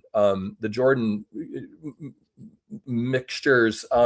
And my recollection was that you were going to be dabbling into the realms of star basketball and maybe looking for some transitions. And I know I did a little bit of that myself, breaking out some very old slabbed like Sports Collectors Digest and GAI Global Authentic of ones that I'd owned, and then going into the PSA, and then one or two of the cards PSA didn't grade, and so I had to go to BGS. And anyway, I'd love to hear what went down with your MJ, because obviously last year, I mean, there was a moment where MJ was the hottest thing. So when I heard 12%, I was sort of like, wow, what happened with Paul's MJ? Yeah, I mean, Joe, you are spot on, man. What a memory out of you. That's awesome. Yeah, so I mean, really in short, the 1986 star cards. I went to Culture Collision in January, about a year ago, and I just didn't do my research, man. I just it's one of those things where I got so excited, and I'm typically not guilty of this because I learned my lesson back in late 2020, early 2021. You got to do your research or you're going to get burned. But I did buy some 1985 star Jordan stuff, and I bought some 1986 star Jordan stuff. And the 1986 star Jordan cards that I bought were BGS slabbed. And I thought, wonder how well these will do in PSA slabs. Bad idea, because PSA does not grade the 1986 star Jordan cards. And while PSA did not charge me the grading fee for them, which I thought was interesting, I did have to your point, get them regraded with Beckett. Now, some of them actually were break evens at the end of the day, or I profited a little bit on them. But there were, I mean, in total, I probably bought 12 of these, and there were 4 or 5 of them that sold for significantly less in the BGS grade that I got back from BGS than the one that I originally bought them in. And so that's where the main Jordan loss was. And then the Jordan wins though, like the 1987 Fleer 59 card, I did really well with those. I kind of made up for it a little bit. Again, ended it with a 11.9% profit on Jordan. But yeah, Joe, I mean, I think if I would have done my research, I would have faded the 1986 star BGS slabs, and I would have been able to put probably close to $10,000 into different Jordan cards, and I probably could have been more at like a 25 to 30% profit on Jordan for the year, which would have been a lot better for sure. You live and learn. And one quick follow up, Jeremy, just if you don't mind. I'm just curious if Paul has had any feelings about the latest adjustments in sort of the grading space, both in the last year and what the experiences were, and maybe just looking forward in a synopsis kind of way. I mean, we could obviously talk for hours about that, but just in a quick sense of what you're seeing, what you're thinking about as someone that does raw to grade quite a bit. Sure, I'll try to be concise on this. I think, I've seen personally SGC's turnaround times have gotten slower. PSAs obviously have. Beckett, I've had a good experience in terms of their turnaround times, even at their base level. They've kind of beat my expectations. And so I think that with, if the acquisition does end up going through and everything like that, where Collectors takes over Beckett and things like that, I would anticipate some slower turnaround times from Beckett actually through that transition. But I do think, in terms of like card values and everything, I did an analysis. SGC slab values have not dipped since collectors took over SGC. It really has stayed about the same or gone up even a little bit. And so I would anticipate that trend continue for Beckett. What I would say though that I'm hopeful for is I do give PSA and collectors a lot of credit with the relationship with eBay and a lot of the technology they've built to be able to integrate with some PSA at checkout of eBay features. I would love it personally as a hobbyist if you could take advantage of that with SGC and Beckett. I mean, I think it would be great if you're buying a raw card off of eBay and now you're able to grade it at Beckett or SGC along with PSA. So I think I'm pretty optimistic about the state of grading. Hopefully, I think also that history has shown us that card grading companies can get through a backlog and then they can speed things up. And I think that the backlog is a sign of a healthy hobby. I mean, that's my take on it. But I don't know. Does that answer your question, Joe? Totally. Yeah. Thank you. Two things came up here. First, the professor says Paul just made a strong case for picking up cards at shows, not just on eBay, which Jeremy has endorsed. I mean, I think everybody endorses picking up cards at card shows. I mean, there's nothing quite as fun as that. But he has another question here. The professor does. How successful has Paul been on crossing over BGS slabs to PSA? Is that part of your operating, Paul? Yeah, we actually have rankings at nooffseason.com where you can cross over from grading company to grading company. And that's a great question. I mean, I've been moderately successful, but not very successful at that. What it actually opened up to me was looking at, instead of trying to cross over BGS 9.5s to PSA 10s, what would happen is like I'd try to do that and I would get a bunch of PSA 9s. So then I said, okay, well, if that's the case, what if I take a look at crossing over PSA 9s to BGS 9.5s? Because that's essentially what the two grading companies were telling me, right? They were saying, no, this is not a PSA 10, this is a PSA 9. Well, what if I go out and get a PSA 9 and cross it over to a BGS 9.5? I've been way more successful at that. So now we have sports card rankings at nooffseason.com that are strictly literally PSA 9 to BGS 9.5s.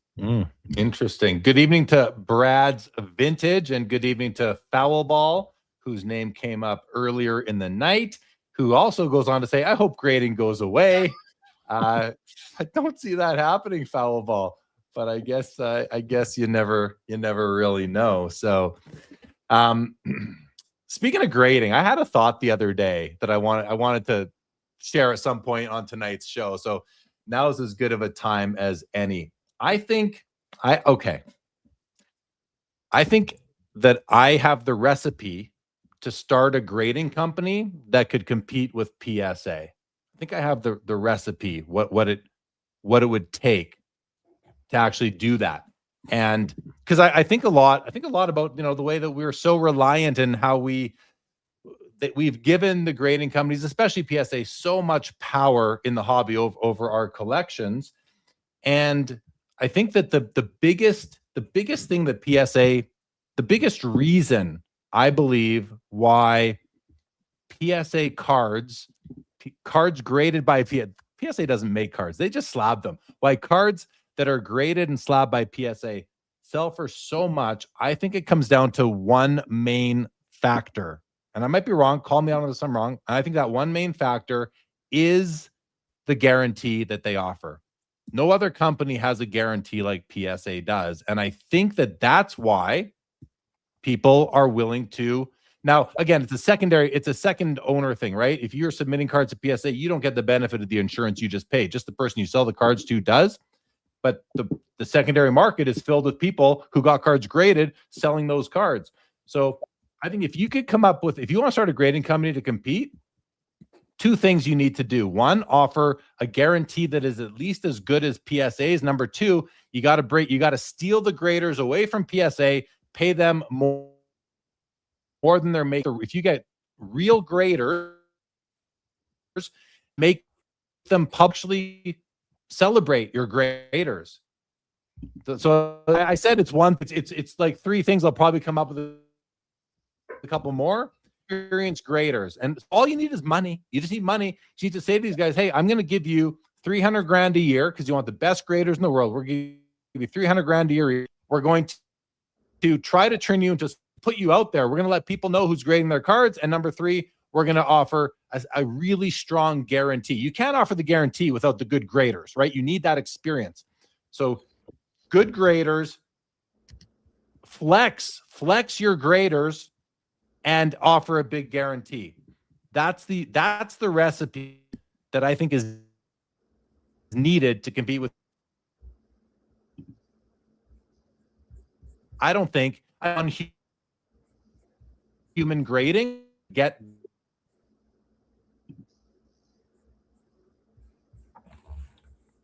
We might Can you guys hear me? A little lag. Oh, you're just lagging a little bit, but you're back now. You're good. Okay. So that's kind of that's kind of the recipe I think that would compete with an existing grade. And you don't necessarily need to steal away PSA's graders. I'm not like no one's going to do this, right? But I was just thinking on a walk the other night that's what that would compete. Good, experienced, knowledgeable graders. Tell people who they are. Put them out in the public. Let people know who's grading your cards. And of course, a really strong guarantee. Because PSA has two of those things. They've got all the good graders now. They've got all the graders in the hobby, except for the guys that left Beckett and went to CGC. They've got all the other good graders in the hobby, as well as the bad graders in the hobby. They have all the graders. They've got the best guarantee going by far, but they don't flex who their graders are. Maybe they don't want to lose them. Maybe they don't want them to be pestered in public. I don't know. But that's why PSA is in the position it is in as the, 70% of the market, 80 with their new companies. It's because the guarantee, I think, is the biggest thing. Obviously the length of time they've been around, the equity they built in the brand, but I don't know. Maybe I'm talking in circles here, guys. I don't know. I just had these thoughts the other day, and I thought if I was going to start a grading company, first I'd say, okay, I want 50 mil in the bank. I'm going to go grade all these great graders. I'm going to publicize who they are, and I'm going to offer a really strong guarantee. That's the way, and that's why, like the fees that they charge, you're paying for what you get. You're getting the most experienced graders. You're getting the best guarantee. Well, you're not, but your customer is at the end of the day. So I don't know. Lots there. Any reaction to that, Paul? You want to jump in? Yeah, I think it's interesting to hear your thoughts on that. I mean, I have a lot of respect for your experience in the hobby, and I think you know a lot more than I do in that topic. But I think from my perspective, I look at secondary market sales, right? I mean, I think that PSA over the last 5 years, at least, maybe even 7 years, they have the most secondary market volume sales. And I think at one point BGS was outset, like a BGS slab would outsell a PSA slab in the same grade. And then I think it very quickly became PSA. So I think I would just add, I think on top of all of your great points, I would say that over time, the grading company who shows legitimate sales comps for graded cards, that's going to instill buyer confidence or, grader confidence in wanting to submit to that grading company. And I think that's, I'm going to level.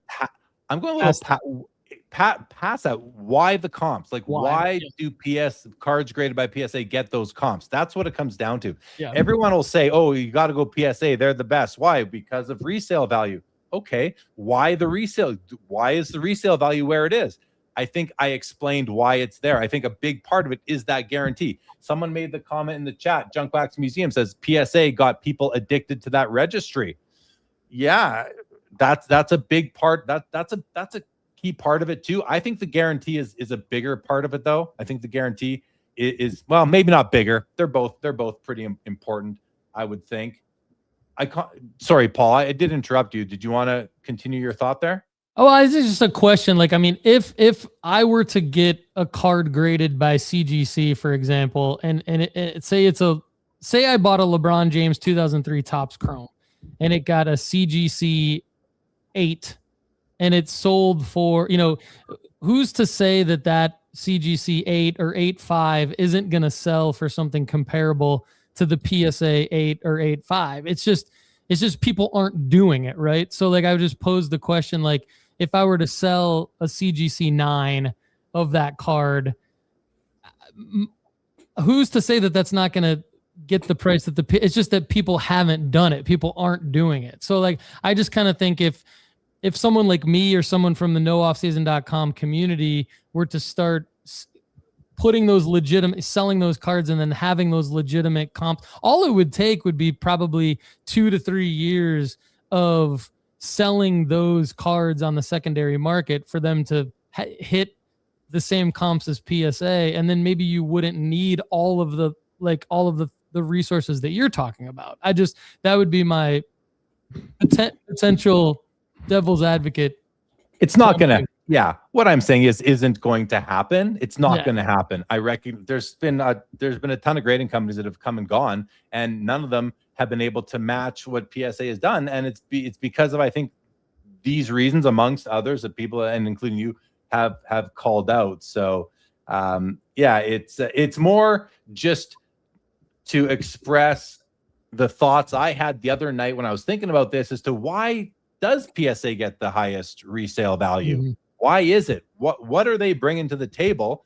And I think my alarm went off because I was supposed to bid on the card on eBay and I didn't. And now I got this message. It's not me. I'm not the bidder, so I didn't get the card.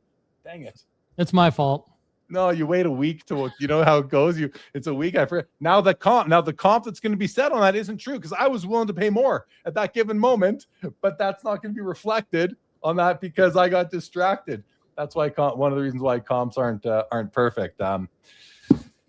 Okay. So what I'm going to do now, guys, is I'm just going to run through a few comments, and then Paul will say goodnight to you. We're going to bring Chris and Josh on, but I want to do this with you on. So Chris and Josh, give me just a couple more minutes, guys.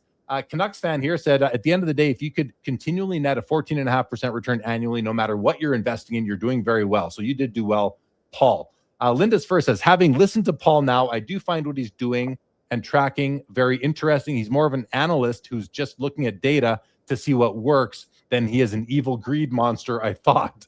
He's a good guy. Iconic Al says, Paul, what's the long-term legacy of BGS 9.5 and Black Label 10? Paul, you got 10 seconds to answer that. Dude, it's a mystery, just like you said about PSA. The BGS Black Label 10 is the same mystery that we're talking about with PSA. I don't know. Brad's Vintage. Jeremy, what stops PSA from making the guarantee go poof like SGC did? Theirs went poof and nothing happened. Brad, I'm not going to tell you what stops them from doing that, but if they do, it will be really interesting seeing what happens to them on the secondary market. And if nothing changes, then I stand corrected. Rock Latex says, Nat got a hold of Jay Lee's internet. Chrissy, Nat Turner hijacked the feed for the game. PSA is scrambling Jeremy's thoughts. Dan's Vintage says, Collectors is ruining Jeremy's Wi-Fi on purpose now. Bob Boozle, Jeremy Lee dips toe into sports card Pokemon grading industry. No, he doesn't. Junk Wax says, PSA slabs also feel the best in hand. So many people disagree with that. I like them personally, but many people disagree. Dan's Vintage says CGC is going to overtake PSA by the end of 2027. That's a hard one. That's a hard one, Dan. I'd push that out about 5 more years just if you want to be safe, but we'll see what happens. 3D80s Kid says SGC was on the path to catching up with consistent and predictable grades, yet turnaround times and excellent customer service. Then collectors bought them. So that's how she goes. Okay. Paul, any sort of last sort of comments before we thank you? And it's been great having you on, but anything you want to leave the audience with? Only just thank you so much for having me on. I really love all of you. I really do. And I'm super happy and fortunate to be part of the hobby and be able to come on the show. Well, okay. And I just want to bring up this comment from Trepidation, who can't do math because there's 3 of them on the screen, says, I can't believe these 2 fools even have 156 watchers. I don't who are the 2 fools? Is it you two guys? Is he talking about me or you guys or something else altogether? I don't know. Trepidation, thanks for being here. Okay. Paul, thanks for coming on. We'll be in touch. Appreciate you. we have added another tycoon to the spectrum since. No, you're not even a tycoon, but we have added one since you came on. So I'm going to be personally following everyone that's on the spectrum. So, and I'm going to be talking about it on the Sports Card Strategy Show on Monday. So I can't wait to get the nooffseason.com fam on the hobbyspectrum.com. My hope is that there's a lot more operators and tycoons next week. Well, I think it's important that we have equal representation. So if you helping us get some people to that right end, it's good because it's part of the hobby that otherwise we wouldn't know was there. So thank you so much, Paul. Be well. We'll talk to you. We'll talk to you later, buddy. Thanks. You too, guys. Take care, man. Take care. All right, Joe. You want to bring Chris and Josh on? What do you think, buddy? You guys ready to go in the back down there? Yeah? All right. So, and by the way, Joe, sorry about your 49ers. That's all right. That's all right. All right. Let's bring on Chris Hoge and Joshua Adams. Hello, gentlemen. Hi, Joe. I'm not sorry about the 49ers. Anyway, nice to see you all. Hi, Christopher. Hello. Hello, Chris. How are the travels are behind you now? Are you back home or what? I'm mid-travel. You're still mid. And I will be traveling, but I was really happy to hear that there is an 8th type added to the spectrum, the dipstick, and I think my score gets adjusted to that. So happy to have. I'm glad I got a new archetype. There you go. We have a new one on the spectrum. We'll see how many people fall in there. Someone made a comment. I don't think I pulled it up saying, I think it might have been Dan or someone made a comment like, I wonder what, or maybe it was Boozle. Like, I wonder what'll happen when, it was Bob Boozle. He alluded to that he found the hidden archetype and he wonders what'll happen. Maybe we need to have a hidden archetype buried in there somewhere. But I like how you put it, Chris. You called the dipstick. It's a good spin on the word that was used. So I thought about it for a little while after you guys were talking about it. I said, I think I got the hack to fit this in here. Absolutely. So Josh, Chris, you guys have been listening for a while. Any one of you want to? Josh, you look like you're ready to talk. What did you take away? No, anything from when Paul was on, when Leighton was on? Go ahead. No, I was like half an ear, but I mean, I think there's definitely a market for an all vintage card show. I mean, Strong's been doing that for 25 years. The East Coast National's been doing it for half a century. So I think absolutely there's a market for vintage stuff. I think an all vintage show would do just fine. I think an all modern show would do just fine as well. Maybe even do better. But I think there's so many vintage collectors out there, and those guys that are filling up their binders, filling in their sets, they're just quieter online than the ultra modern, younger, more tech savvy component of the hobby is. So, anyone that tells you what everyone's in it for the money. I mean, no, everyone is not in it for the money. Foul Ball doesn't care about the money. And there are lots like him. Joe, you're kind of, what are you thinking there? Share. I mean, when people say they don't care about the money, does that mean that they're just going to go to their graves with their cards? They're going to bury themselves with them? I mean, I'm just throwing out just the itziest bitsiest bit of like reality check. If you have family members, if you have something that you're going to want to leave, you might care a little bit about the resources that are attached to those assets. Josh? I have a response to that would be, I would definitely leave stuff to my kids, but it's more of a sentimental value and an emotional attachment. The price of what it's worth in 20 years to me is frankly irrelevant. I don't really care what happens to the price. It's the emotional attachment I have to these cards that I've cared about for over 30 years. But I know I'm a weirdo, and I know people definitely think I think that's fair. I think two things can be true, but I guess maybe this is why I'm a little more in the middle of the spectrum, is because some of my enjoyment is the rest. I enjoy things intrinsically. Like I enjoy, my 70s Oakland A's baseball cards, VG, VGX, Joe Rudy, Sal Bando, Reggie Jackson. I enjoy those quite a bit. They're not worth that much money. But I also enjoy a Steph Curry card that I kind of locate, root for, and I also enjoy when it goes, when I see that other people appreciate it too. I get enjoyment out of that. Does that mean I'm greedy? Maybe, I don't know. But there is some enjoyment that I take in recognizing that I made a choice that augmented my financial reality rather than detracted from it.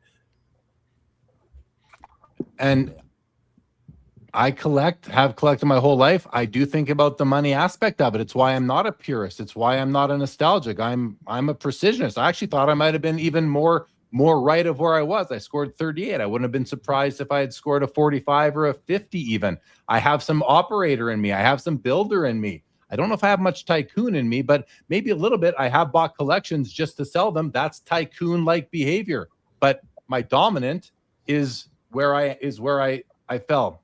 Precisely. I think it got me really well. Brad's Vintage says, when do we get invited to take the Spectrum survey? I just put the banner on the ticker. Everybody's invited. There is no invitation. If you hear about it, you are invited. It's really as simple as that. So you're more than invited. We want everybody to come on there if we can. Dan's Vintage here said half the world's vintage collectors can't even use a computer. And Dave Snyder, thank you again, Dave, for the contribution. Says, Joshua, do you think one day there will be an app which can give a reliable score for a card before sending it to a grading company? I am not the person to ask that question to. I think. Well, there was a company called Card Score. Remember that, guys? I do not. Card Score was a company that would do that. There are apps that are trying to do it, but let's go to Chris. Here I am. Which topic? This topic? Yes. Okay, because I have something on the other one too. Come back to it. All right, we'll come back to it. We'll put a pin in it, as the great George would say. Okay, so so here's the thing about, I don't know. I'm not the big grading guy, but one of the things that I would worry about is isn't there a three-dimensionality that's sort of requisite in grading a card? Like will it ever be possible for a two-dimensional representation of a card to be predictive of a card's grade? I don't know. I'm with you on that. I'm with you. You can't grade. I say it all the time when I'm looking at cards on the Fanatics shows that I do, the Fanatics Collect shows for the auctions, and I'm like, guys, this is what I'm seeing, but this is two-dimensional. So take everything I'm saying with a grain of salt. You cannot grade a card in two-dimension, Chris. I think you just summed that up perfectly, actually. Why don't you go to your other topic, or the other topic you want to address? Yeah, so you guys were, Joe was making very practical points that I thought were right, and or at least for me, they're applicable. And then I 100% believe Josh, and I know he's telling the truth when he says he is not worried about this, because his favorite quote of mine is, money is for spending. He is leaving it all on the table in this lifetime, and I love that. I admire that. There's something nice about that. But here's a different opinion on price, and I'm just workshopping this idea, so don't shoot the messenger here if it's terrible or missing something. But what is price? What we talk about price all the time. Okay, we talk about price all the time, and it's so important. And it's the comp, and it's this and it's that. What is a price? Is not a price, whether we're talking about the auction context or whether we're talking about a fixed price transaction, isn't it just the opinion of two people? In the auction setting, it's the opinion of the underbidder and the winning bidder. And in the direct transaction, it's the opinion of the seller and the buyer meeting somewhere in the middle.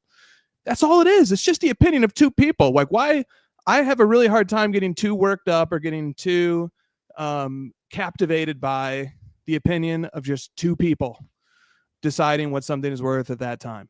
That's what I wanted to add. I think you're exactly right, Chris. I heard someone say, it might have been Dan. I think it was Dan watching his top 75 video. I watched it yesterday, the day before, and he said Willie Mays cards are going down. I'm like, why? What do you mean they're going down? Who says they're like, what Willie Mays cards are going down? Now, listen, he had those observations. I'm sure they're valid, but are Willie Mays cards really going down? Or did the specific cards that have been put for sale sell for less in the same grade as they sold for before? Maybe that's the observation. I don't know, but there are trends that happen. But I mean, even indices are not that reliable because they're limited.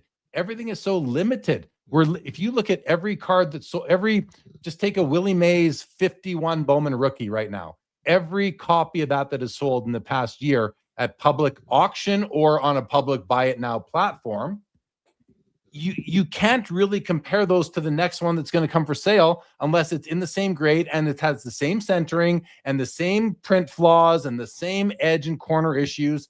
Like, we are making decisions. You use the term price, Chris. You often interchangeably use the term value. What's it worth? What's its value? These cards are so different and it so depends on who's buying at the time. This is not the stock market. This is not a perfect, this is not a market that is efficient with equilibrium. It just is not. It's so fragmented and comps, which the best comp aggregator in the business, Card Ladder, brings them in from, I think you're up to like 17 or 18 different sources. Not everybody is watching each of those sources or platforms.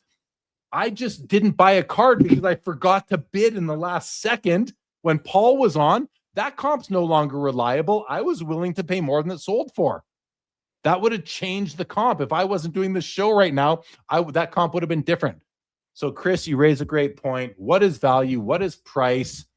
And that's maybe the best thing about this hobby is that it is not perfect. It is not efficient. There's no real maybe there's some equilibrium, but there's no efficiency to this market. Maybe the most commoditized cards possible, like the ultra modern, gem mints or the PSA 10s that are really interchangeable. But okay, I spit out a lot there. Who wants to go first? Okay, I'll pick on Joe. Well, I was just going to say, just to push back a tiny bit, Chris, and I'm tempted to call you Theo for some reason after watching your latest drop, Brother Theo. But the two people in question are, in theory, drawing their opinions from other places, right? That might involve other opinions, right? So there is a little bit of a community or context of their opinions. And then in reflecting on what I thought was, I rarely, if ever, watch any hobby content twice, but I watched the last part of your top 25 twice, or listen to it because I just found it so fascinating, and I like the Mona Lisa in the background too. That's kind of cool. But it makes me think about when you talk about value and you talk about price, maybe we should talk about the story of the card. What's the story of this card? What do you understand the story of this card to be? Okay, what do I understand the story of this card to be? And then maybe from there we start to kind of in that context think about the value of the card. I like the story angle, Joe. It's important, and it's what keeps hobby, I think, engagement alive in many ways. Well, and that's, when you're at a show, that's the great thing about being at a show is, I for some reason I think about Justin 610 Justin. Like anytime I'm at a show, if I'm hanging out by Justin, I'm learning a lot because he's yapping over there, love him, but he's got knowledge, and he's like, well, you can see this and this prism Kobe gold, just 3 years ago, this was like a tenth of the price. And like, I know a lot of people like it, but you want to think about this in relation, like he's got so much information, and then people are trading their stories. And, obviously sometimes with mercenary interests behind them, but also sometimes just context that people that are out there living show to show and seeing these fluctuations in value and seeing how the perception of value is changing from week to week, month to month. They have a lot of insight, and when a story gets caught, right? Like remember when the totally certified, I think 2015, 2016, the Mirror Platinums kind of had a little moment like, oh, it's the next PMG. They're shiny, they're kind of shimmery. It's the next PMG, and there's a little bit of pump there, I would say, but there was also something compelling about the card and the aesthetics of the card that had merit. So I don't know. It's an endlessly entertaining and interesting discussion. I think how we establish value. Chris, response? Yeah, like all that. He's right too. Like price is very complicated. It's a signal that isn't coordinated in a vacuum. That when two people are deciding what to bid or to negotiate, they are taking inputs, whether they're totally aware of it or not, from all different sources that is influencing them.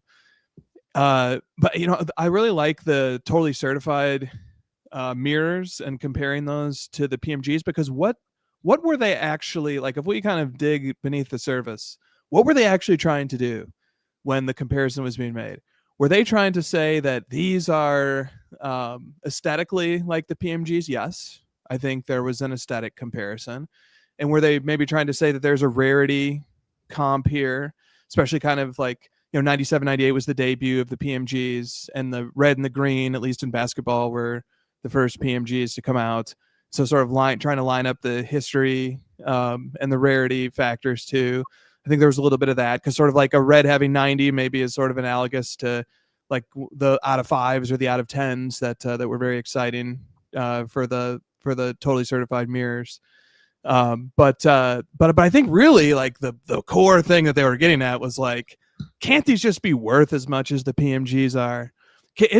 I think that was kind of like a big factor too. It was just like, man, these PMGs are worth a lot, and like I see some ways that this is lining up. So can't we get these to match on the ledger?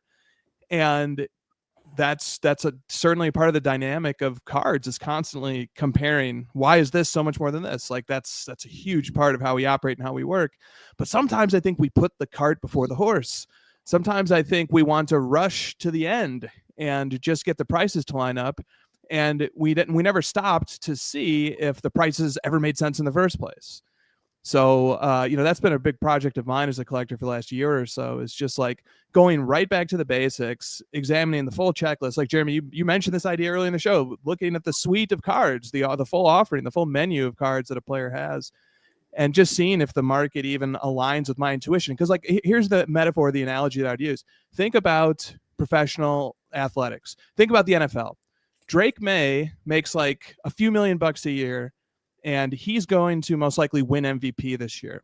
Probably had the top quarterback season this year. He makes his salary, is 5 or 10% of take your pick of a different QB that's in the league. Let's go with Matthew Stafford, who's going to be the runner-up most likely for MVP. So does that mean that Drake May is 5 or 10% of the quarterback Matthew Stafford is because his salary is lower? No, we don't. When we compare players, we don't compare them based on what their salary is. We compare them based on what their properties as an athlete is. We look at how well he throws and what all of his metrics are and what his team's record is and so on and so forth. So why can't it be the same with cards? Why wouldn't we look first at the properties of the card when we compare them, rather than looking at the finish line and saying, what's the price when we compare them? Makes sense? We good? Makes sense to me.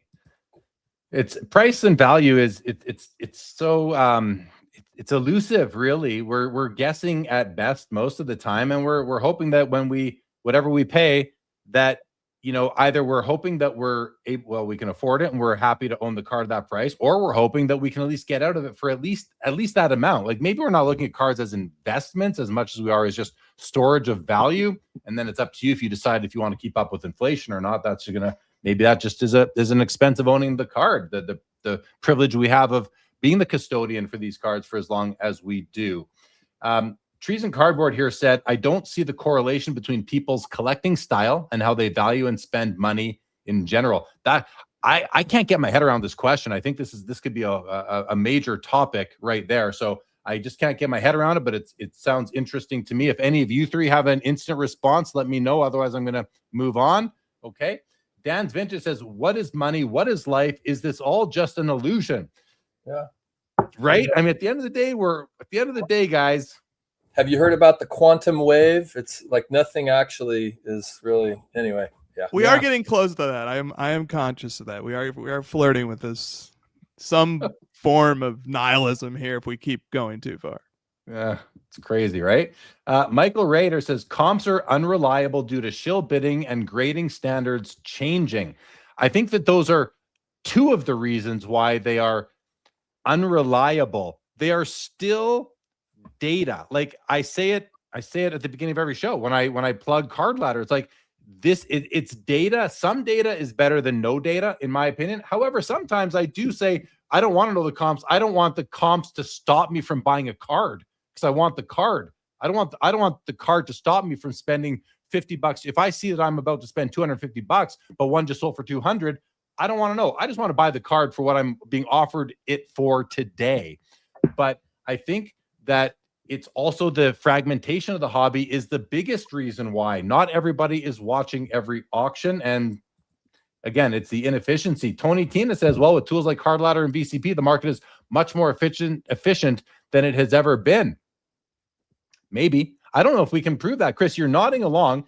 And I'm just thinking like devil's advocate, is there any argument to say that, well, no, we're not as efficient.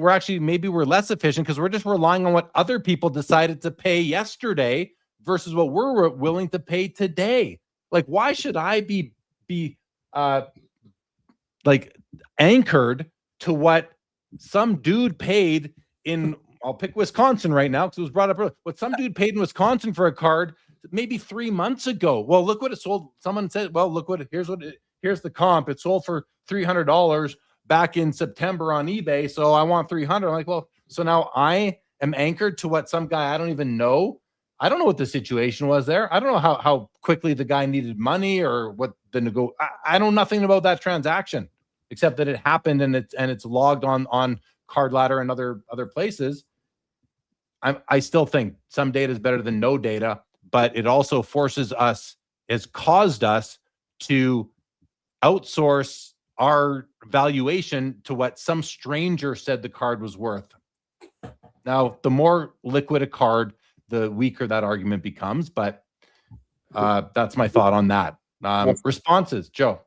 Just real quick, for those of us not versed in economic theory, what is the denotative meaning of efficiency? What is market efficiency? I think market. That's a good question. And right, I believe market efficiency is when buyer and seller comes together at the right price at all times.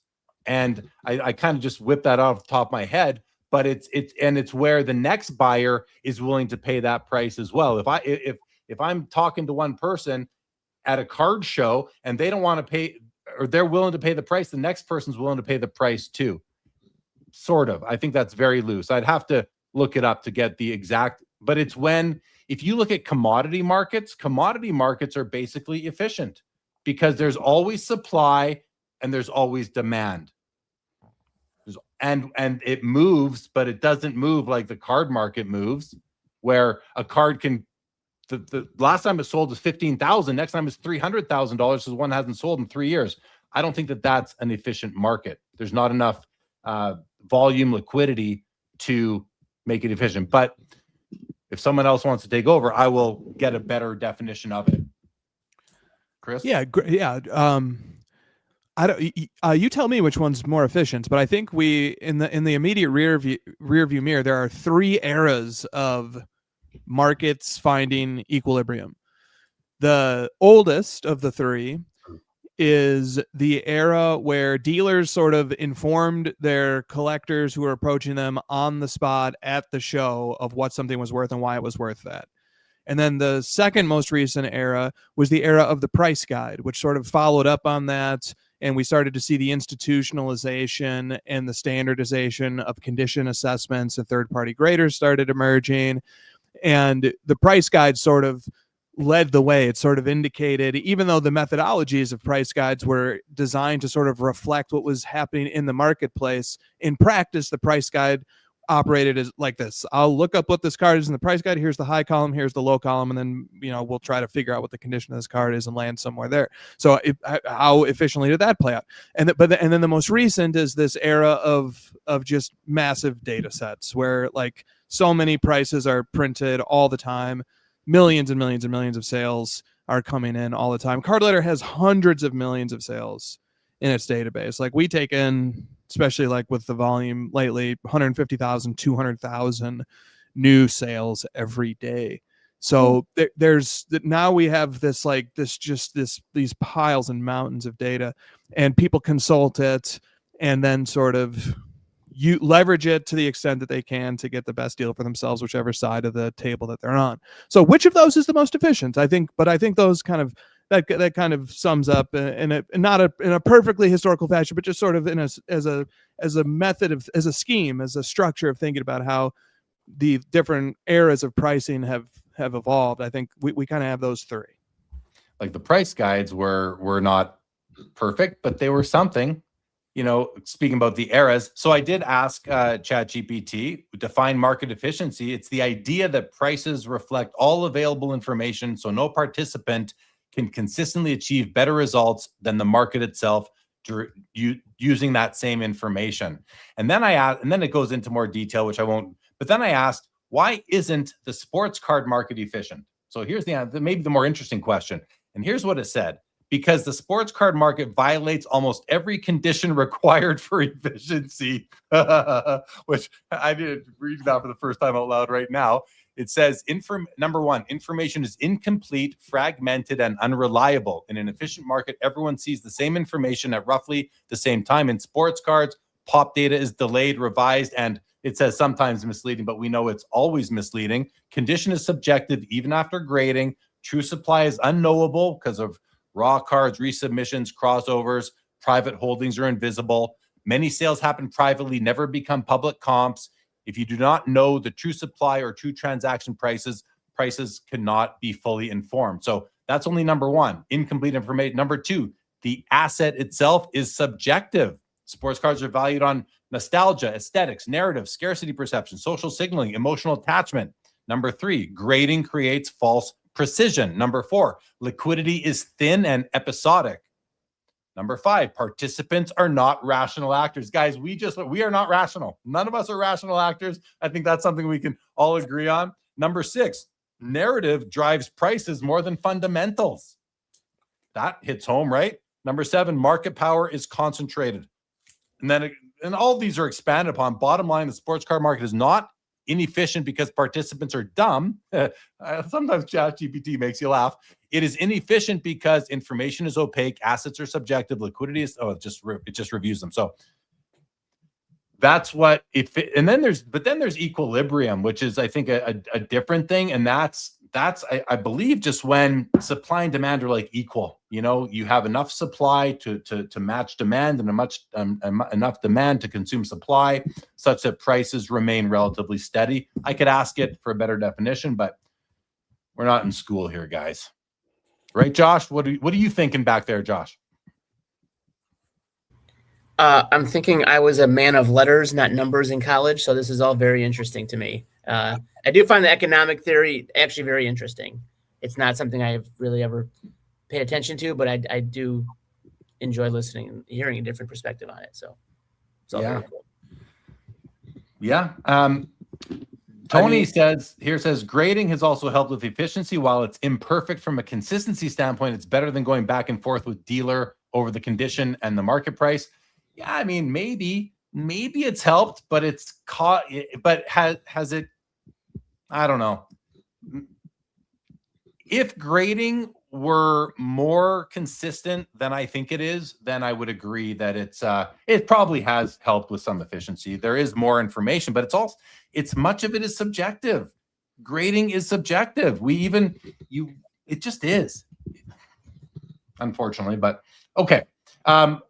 Joe, all those answers to your question. What do you think? Thank you. No, thank you. And if I could just give a quick retort to ChatGPT, the ChatGPT should go listen to Hoj's top 25, because he makes a very good point about the difference between, let's say, valuation of art, which is more subjective, than valuation of cards as assets, in so much as we do have some more, let us say, objective measurables to evaluate cards as assets than we do art. And Hoj, expounded upon that.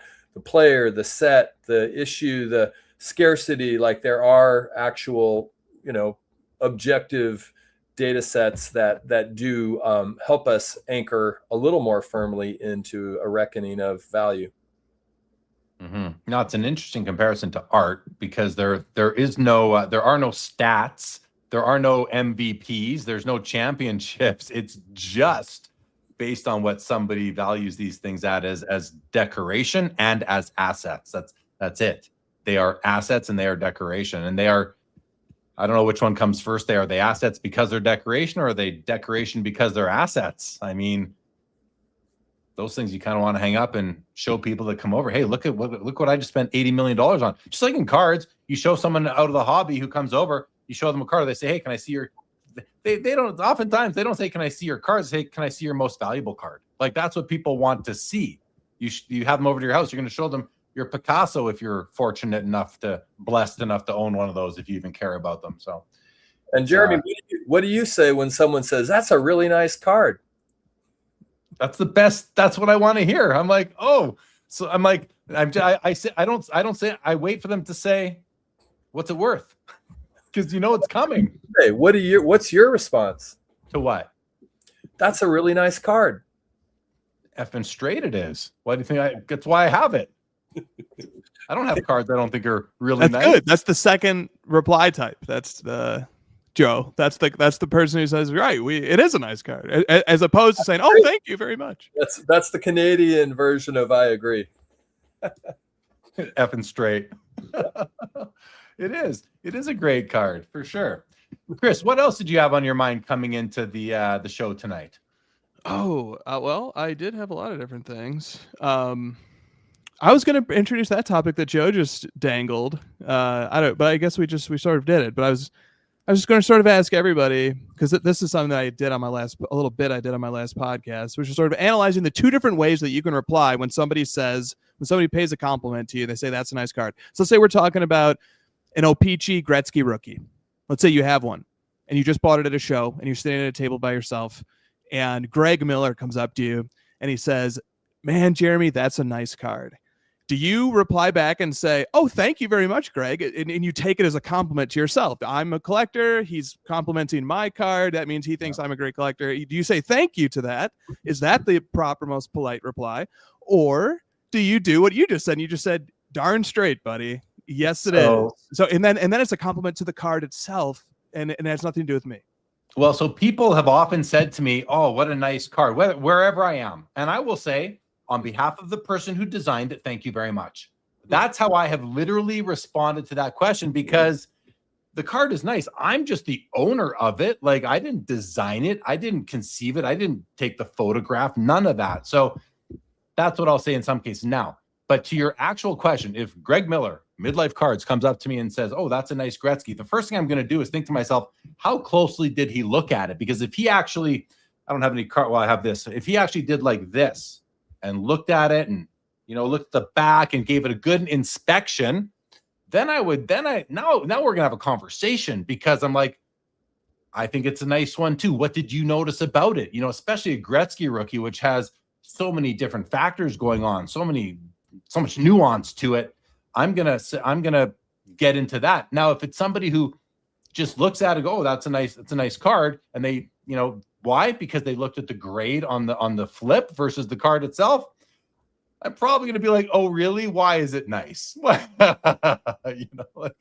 You think do you like it, or do you like the paper label above it? What do you really think is nice here? So it depends, Chris, but it's, I don't take any, but I will say this, in the last year to 2 years, where I really focused on low grade cards, if it means something different now. It means something different. This is a nice card. I'm like, okay. And so you're not thrown off by the PSA 1 or 1.5 or 2. That doesn't make you think it's not nice. Now, all of a sudden, I want to talk to that person because they recognize. I'll leave it there. So, yeah. Who's got thoughts on that? Chris? What about this comment from bystander 0007, who says, you didn't create it, and so you can't really take credit for creating it, but you did choose it. So what about it as a compliment of you as a curator? In that case, they're complimenting your taste, which I think is fine. But I will always say, on behalf of the creator, thank you. I didn't design it, but we must have similar taste. Like that's the long form, what's going through my mind. I'm not necessarily going to say all those words, but yeah, I agree with bystander. You selected it, so now you're. It's like, it's almost like clothing. Like, hey, that shirt, that's a nice shirt. Looks good on you. Well, I selected it. Thank you that it looks good on me. You're complimenting my fashion now. I will take compliments on my taste in cards. I will take insults on them too. It's fine. It's, we like what we like. So yeah, I see both ways. Both of those ways. Josh, Joe, anyone want to jump in on this? Go ahead, Josh. Yeah, I agree. It's a compliment on your eye and your curator ability to, find nice looking cards and put together a nice collection. People say, I like my cards, I say, thank you. I like it too. Yes. Yeah, exactly. Joe, I always anything ask to add? what it's worth. And I don't know. Yeah, who knows? I stopped looking at the price once I buy a card because I don't need to buy it anymore. So I don't care what it's worth because I got it. So I think you came in as a purist, didn't you? I think so. I don't know what number I got, but I know you were you're an 11. You're a purist 11, Josh. Puro. No, I did not. Sean, Victory Investments quotes me. I didn't conceive the card. I did not. I'm not its creator. I am simply its steward at this point in time. That's another whole kind of topic, right? That these aren't well, then again, I think about we as human beings, many of us have children, and the children become maybe, I don't know what they become. They become your legacy, or they just become your offspring and they go off and do their own things. Cards are, cards, they're not your offspring. They're not going to go off and do their own things, but they're going to exist after you do, just like our kids are going to exist after we do. I don't even know where I'm going with this, guys. I like where you're going with that. I really do. Help bring me back on track, Chris, please. There was a scandal 5 or 6 years ago where a breaker hit a card in a break. It was a Nebula 1 of 1 and then ripped it in half. Ooh. And people were outraged over this, and rightfully so. There is a sense that as much as a card belongs to the person who owns it or pulls it, or is the intellectual contribution of its designers and its manufacturer, the card also on some level belongs to all of us. It belongs to the community. It stands for something. It holds a place in the ultimate checklist of all cards. And when that 1 of 1 of that player got destroyed, it destroyed the opportunity for every other person in this community to ever own it. That's true, but the owner can do what they want, even if it's taking away the opportunity from others. That's one thing where, possession is 9/10 of the law to Josh and all the other lawyers out there. I don't know what happened to the other 10th, but I can do what I want with my card. I would never do that because I care about the community too much. I wouldn't want to ruin that opportunity for somebody. But Josh, jump in. Two things. I agree. At first, I love the idea of the chaos of ripping it up. I'm all for that. But Chris has a great point, though, that I had a very good friend. I have a very good friend. He definitely is not online and definitely doesn't know he's a computer. And his favorite phrase is, we don't own these cards. We merely hold on to them for a brief period of time. And then we pass them down and pass them down. No one's destroying 52 Topps cards, low numbers, high numbers, 33 Gaudy cards, 48 Leaf cards, because they do belong to the collecting community as a whole. And I agree with that.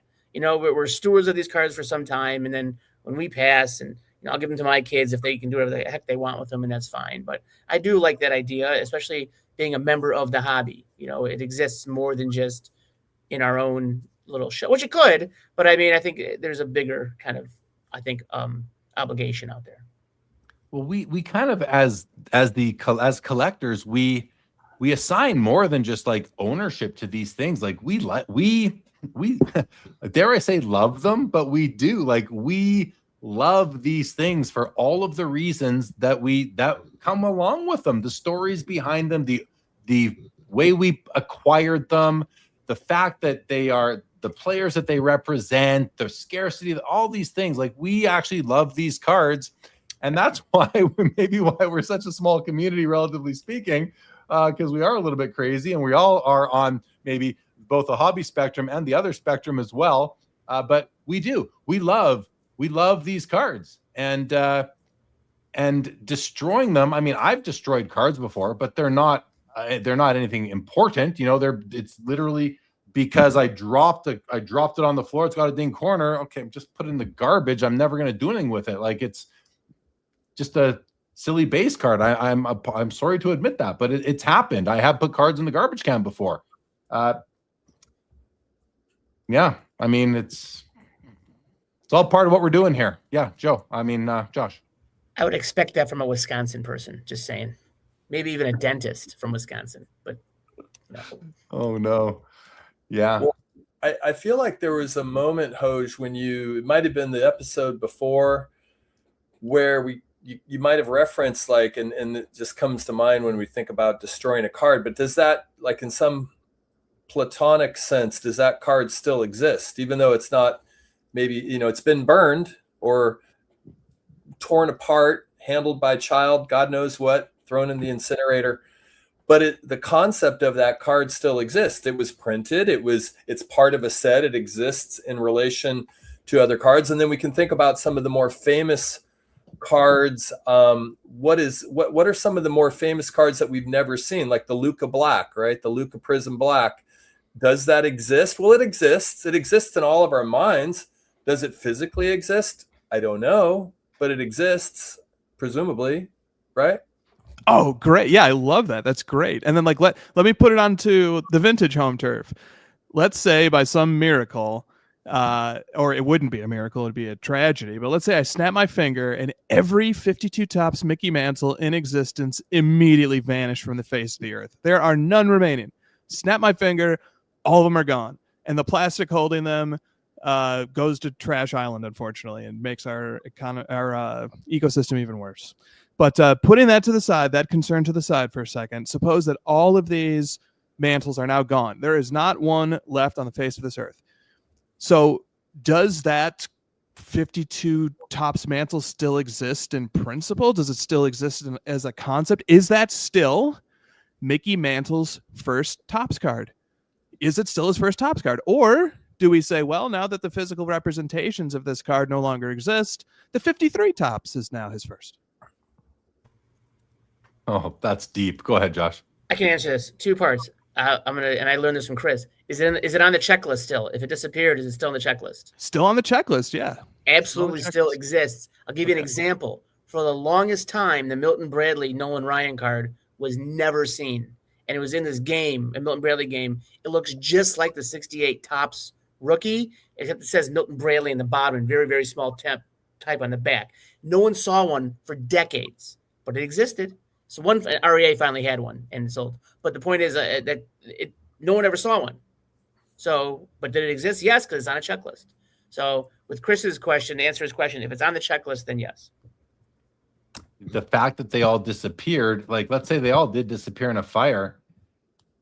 They did exist at one time, but the fact that nobody can possibly own one ever again, I mean, that changes the demand curve of the next best card. It doesn't change anything about that. The card's gone. So whether it exists or not is kind of a moot point. Well, it's not moot because the fact it doesn't exist has an impact on the other cards. People will want Mantle represented. So that would be a big boon to the 51 Bowman and the 53 Topps and the 54 Red Heart, maybe, and maybe all of his cards, actually.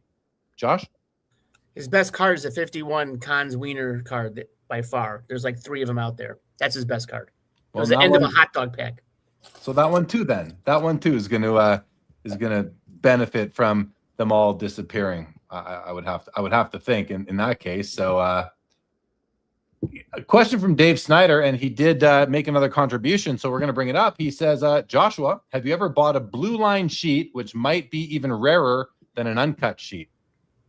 I don't know what a blue line sheet is. Does it mean like a test sheet?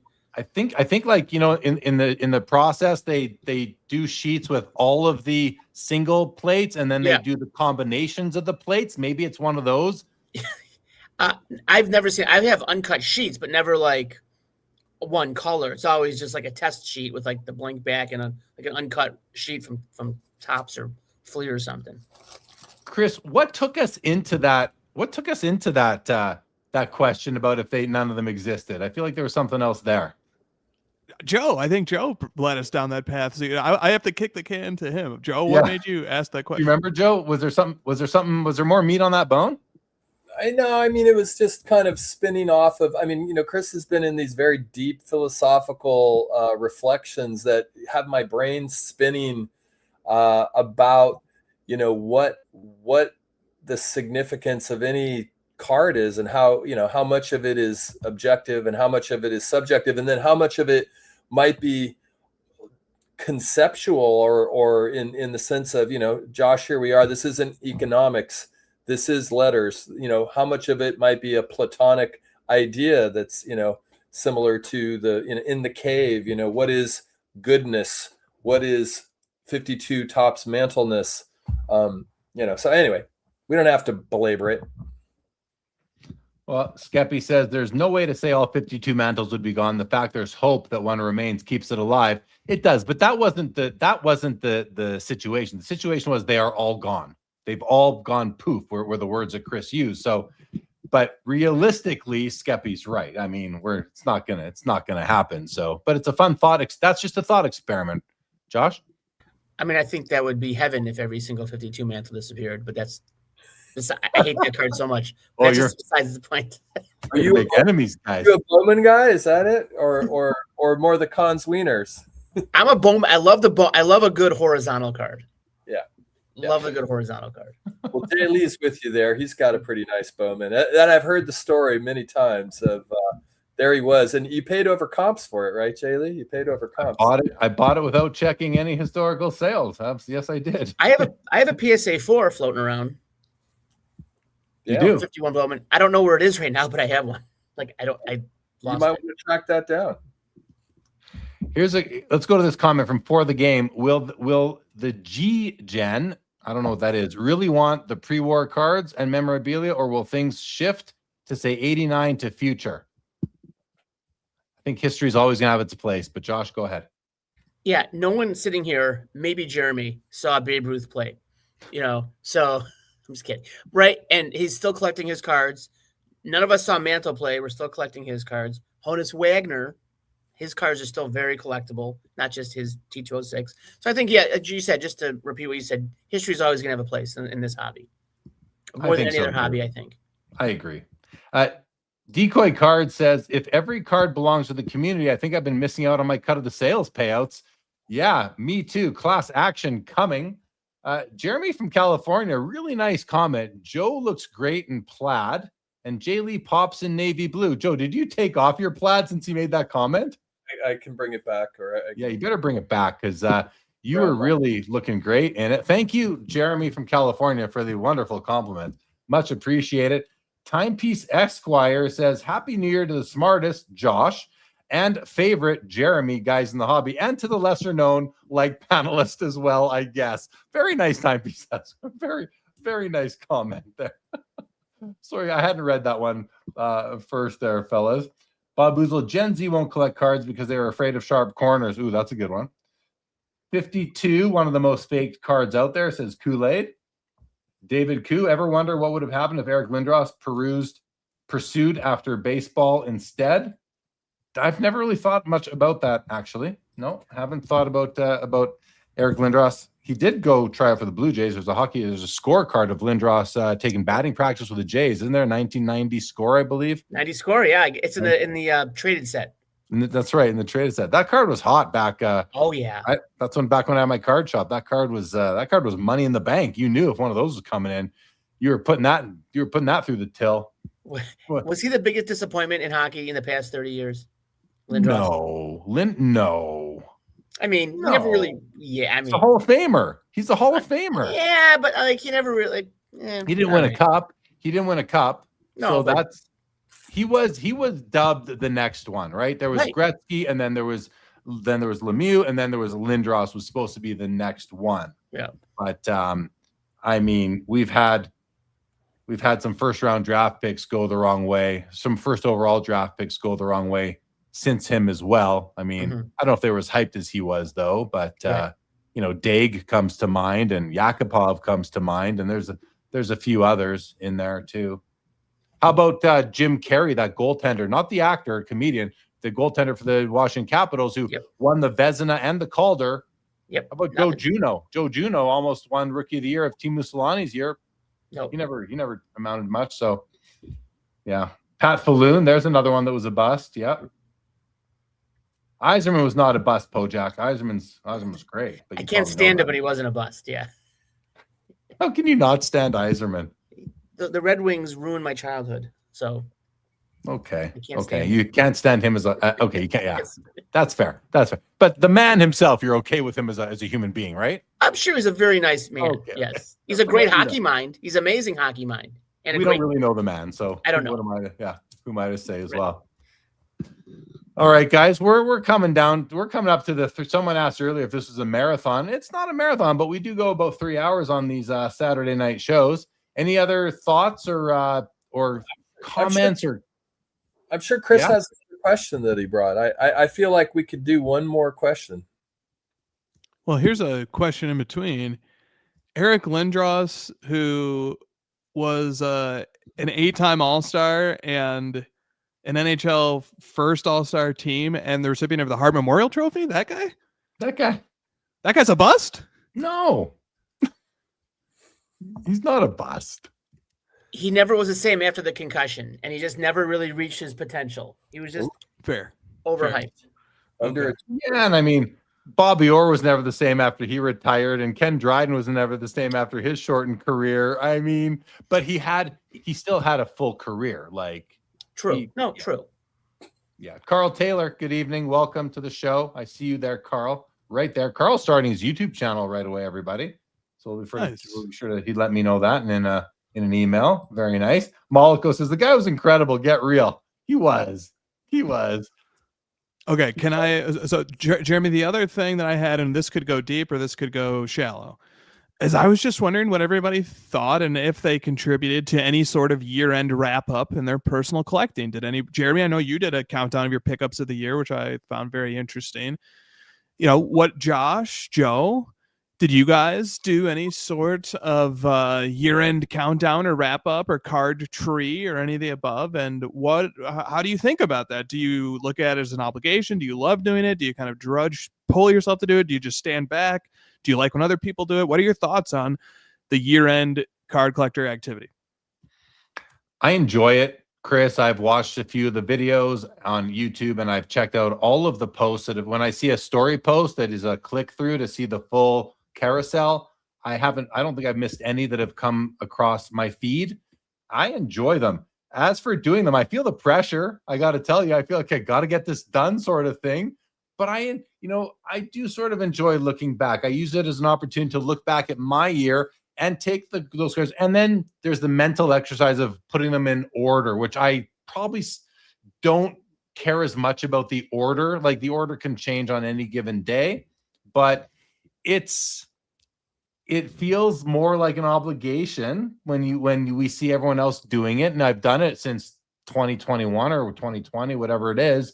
So yeah, a bit of an obligation, bit of a chore to get done. It takes time, and I want to do it I want to lay it out nicely. I think I like the way I do mine, the way I build the slides in Canva and I bring them into Instagram. But I do enjoy seeing other people's, and I really enjoy looking at the order, how they rank them when they do rank them. A couple I've seen, both Dan's and I think it was Greg's, used the card ladder value to order them, which I don't know that's not the way I would. Listen, I say that's not the way I would do it, but who knows? Maybe that's what I defer to next year. It's almost like a shortcut away from thinking for myself as to what I like the best. But I don't want to do it based on anyone else's valuation of them. I want to do them. I want to order them based on how much I enjoy them if I can. So I'll stop there. Who wants to? Josh, you want to take it up? Yeah, I like watching people's year-end kind of like final countdowns of what they picked up, what they like, what's important to them. I think that's really interesting to get an idea of how they collect and how that person values their cards, sentimentally, not only financially. I don't really do it just because I just don't do it. It's fair. Yeah. And some people don't have enough cards, even like if you only picked up 3 or 4 cards that are worthy, like some cards, if you're filling in your base sets, you're not going to post like some random comment. Maybe you will, but I bought 3 cards this year. It's like no one cares. So yeah. It's not an obligation for everybody, but I want to keep it going now because I want to look back and see year over year what my favorite cards were year over year. And then I want to see which ones I still have, because not every card lasts forever in the PC. How about you, Joe? Have you taken in any of this content? Well, the unexamined life is not worth living. That said, I take in the content and I appreciate it. And it does compel me to assess my own pickups, but I'm far too scattershot and disorganized to put together or even access the cards, because they're in, some are in this safety deposit box, some are up in Oregon. They're here, they're there. And I suppose, screenshots and everything, but I do take some time to reflect and consider sort of what went out maybe and what went in. Actually, I tend to forget what went out. In rare occasions, I'll have some longing, but for the most part, once it's out, and I've jettisoned it, and I have a pretty good capacity to just forget about it. But what was brought in and how what was brought in fits in. That's my favorite part of the content, when people discuss what it meant to them. And I agree with you, Jay Lee. I think it's a far more interesting exercise to prioritize your additions to your collection on a personal basis of value and significance than a purely monetary one, although sometimes they dovetail, to be sure. But yeah, for me, if I was going to say any impulse that happened, we talked about my war chest that I gathered and how I ended up deploying it was mostly early 50s high eye appeal baseball. There was a few other things, but a 50 Bowman Ted Williams, a flight of 53 tops, including the Mantle, the Robinson, and the Page. And those are big pickups because of the eye appeal, especially, that are meaningful to me. And so, yeah, I did my own process, but it was very private. You talk about your war chest, and I remember talking to you about this not too long ago, maybe just a couple of weeks ago. And because I remember, and some of you guys will remember, Joe was like gearing up to buy one big banger of a card, and he didn't. He ended up buying like a dozen bangers. And I was thinking about it in my head. I'm like, okay, so Joe, you ended up with a really nice satchel, 53 top satchel Page, and like a PSA 3 holder, something like that. I said, you could have, and 11 other cards. You could have bought a PSA 8 satchel Page, and that'd be it. You wouldn't have had those 11 other cards. I would way rather have, and especially if your 3 is a beautiful 3, I'd way rather have all those 12 cards than one card that's really only valuable because it's in better condition. And it likely is in better condition, and PSA would say that as well, which is fair. It's probably a superior card condition-wise, technically, but like I would rather have the 12, the diversity, the selection. It's way more than just that one card. So I love what you did with your war chest, Joe. I think you nailed it, man. Like I was so proud of what you did. If I can be proud of that, I thought that you handled it, that war chest that you accumulated, really well. Yeah, I loved it. I love how you deployed that card cache, if you will. The only problem is after the war chest ran out, I kept spending. So yeah. now I got to go into a little hibernation. But it gets back to a little bit of that. Do you say thank you, or do you say I agree, or effing right?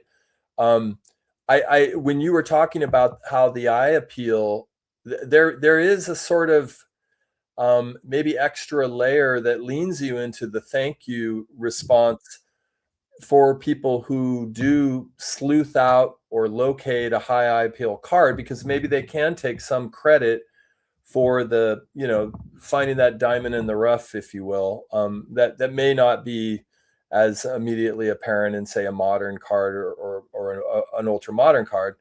So just returning back to that conversation, you made that point, and I thought it was a good one, that in some ways you can take credit. It's like, yeah, I looked over a lot of 33 Gaudi Lou Gehrig's to get to this one, right? Which you did. You passed for years, a multitude, a decade's worth of 92s before you ended up with the what did you get, a 2? A 1 point PSA 1.5. Yeah, which I bought for, like, I don't know what I pay for that, 3,800 maybe, something like that. I could have spent 15,000 on a Gehrig that would have presented a bit nicer, but instead I have 10 grand left over, which gets me a 48 Leaf DiMaggio, a 41 play ball DiMaggio, and it gets me a 50 Bowman Jackie on top of it, all of that same weekend. So come on, I will, especially when and the other thing is, I get way more joy out of a low grade high eye appeal than I do out of a high grade average eye appeal, or even high grade high eye appeal. Like, way more joy. I want a card. I like a card that lived the life. Vintage cards need to have been loved along the way. Josh, you agree? Yes, but I was going to say the hunt is like 90% of the fun for me. Like, there's a ton of number 92 Gehrigs out there, and 160 also. And when you're going through so many and you finally find that one that clicks, you're like, that's the one for me. It's a great feeling. Or any card, I'm looking to fill my set, looking for like a 53 page. It's awesome. That's the best. Absolutely. And this brings me back to the way people present their top cards of the year, or even their top cards in their collection. Like Dan's vintage, he didn't do a top pickups. He did a top cards in my collection. I believe Greg at Midlife did the same thing. When I much prefer to look at a list, look at somebody's top, whatever, 25, 50, 70, 100 cards, when it is in the order in which they like it versus the order of value. If it's the order of value, it's like, there's nothing engaging for me about now. There's nothing engaging about me looking at it, watching that video, and just, enjoying that content. But if they do it in order that they like it, now I get to go, really? Like, I have that card, and I have your number 10 card's my number 1 card for you. Like, I enjoy that response that I'm going through internally, looking at someone's top 25 pickups. It just happened the other day. A guy had his cards on Instagram, and they were his honorable mentions. He had 2 honorable mentions. I'm like, those would be my 1-2s if those were my pickups in the year. And they didn't even make his top. I think it was top 10. So lists by value are one thing. Adam Gray, Real 27 guy, he's been doing it for years on Instagram.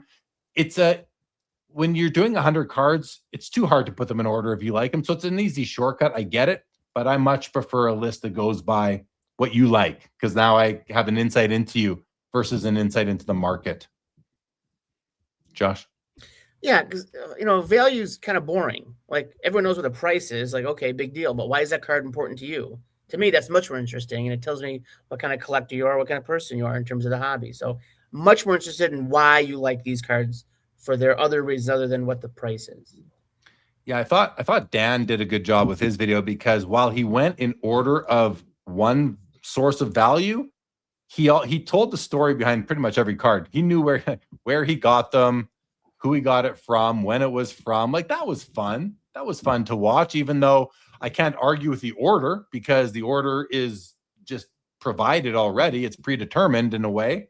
But and even that, it was actually, you can sort of, because I found myself thinking to myself, wow, that's his number 3 most valuable card, where I thought that 12 card might have been a seriously valuable card, or whatever it was. But yeah, it's fun to watch them. Chris, what about you? Yeah, I think it's great. I mean, my favorite form of it is up until this year, I really liked the Instagram story post, because then I can tap through it and go at the speed that I like. But the YouTube format has been really great too, especially like for one of your top 25, Jeremy. I mean, there's so much content here. And sometimes you can forget just how prolific of a year somebody has had. I mean, from the Cracker Jack to the Superman card to the Play Ball DiMaggio to the Gaudy Gehrig to the Leaf DiMaggio to the Bowman Jackie to the Pee Wee Reese. I mean, there's so much stuff. I just said 7. There's 25. No, there's 38. I always cheat. I say it's my top you have 25. some like your Warren Spahn is 3 cards, and then you like give these tidbits like this is my Warren Spahn flights, which that sentence like amuses me because I know that you sort of coined that term. And then you go through each of them and you say 52 Topps, 52 Bowman, 53 Bowman for my first time owning a card from any of these sets, and my favorite is the 52 Bowman. I mean, this is just a content gold mine, and like, and when I see this, I'm like, I don't even want to look at this on Instagram. I'm like, can you just turn this into an hour-long podcast and like show an image of each one and talk about it, and then I can consume it that way. Are those my marching orders? Yes, Jeremy, you have homework.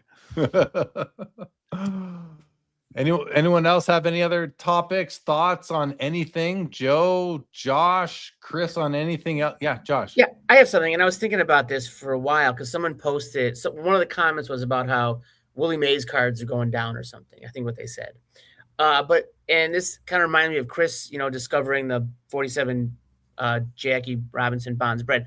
There are so many oddball 50s and 60s cards out there. You could spend decades looking for this stuff, or looking for information on these cards. Like Hires Root Beer had a 1958 test strip that has a really like bright orange picture of Willie Mays, and there's a tab on the bottom.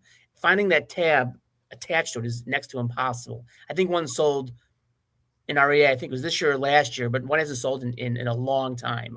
There's this thing called Robert Gould had this like white little statues, and the card was wrapped in a rubber band around that little statue.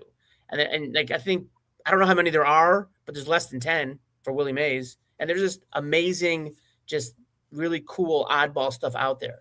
And I guarantee it's not going down.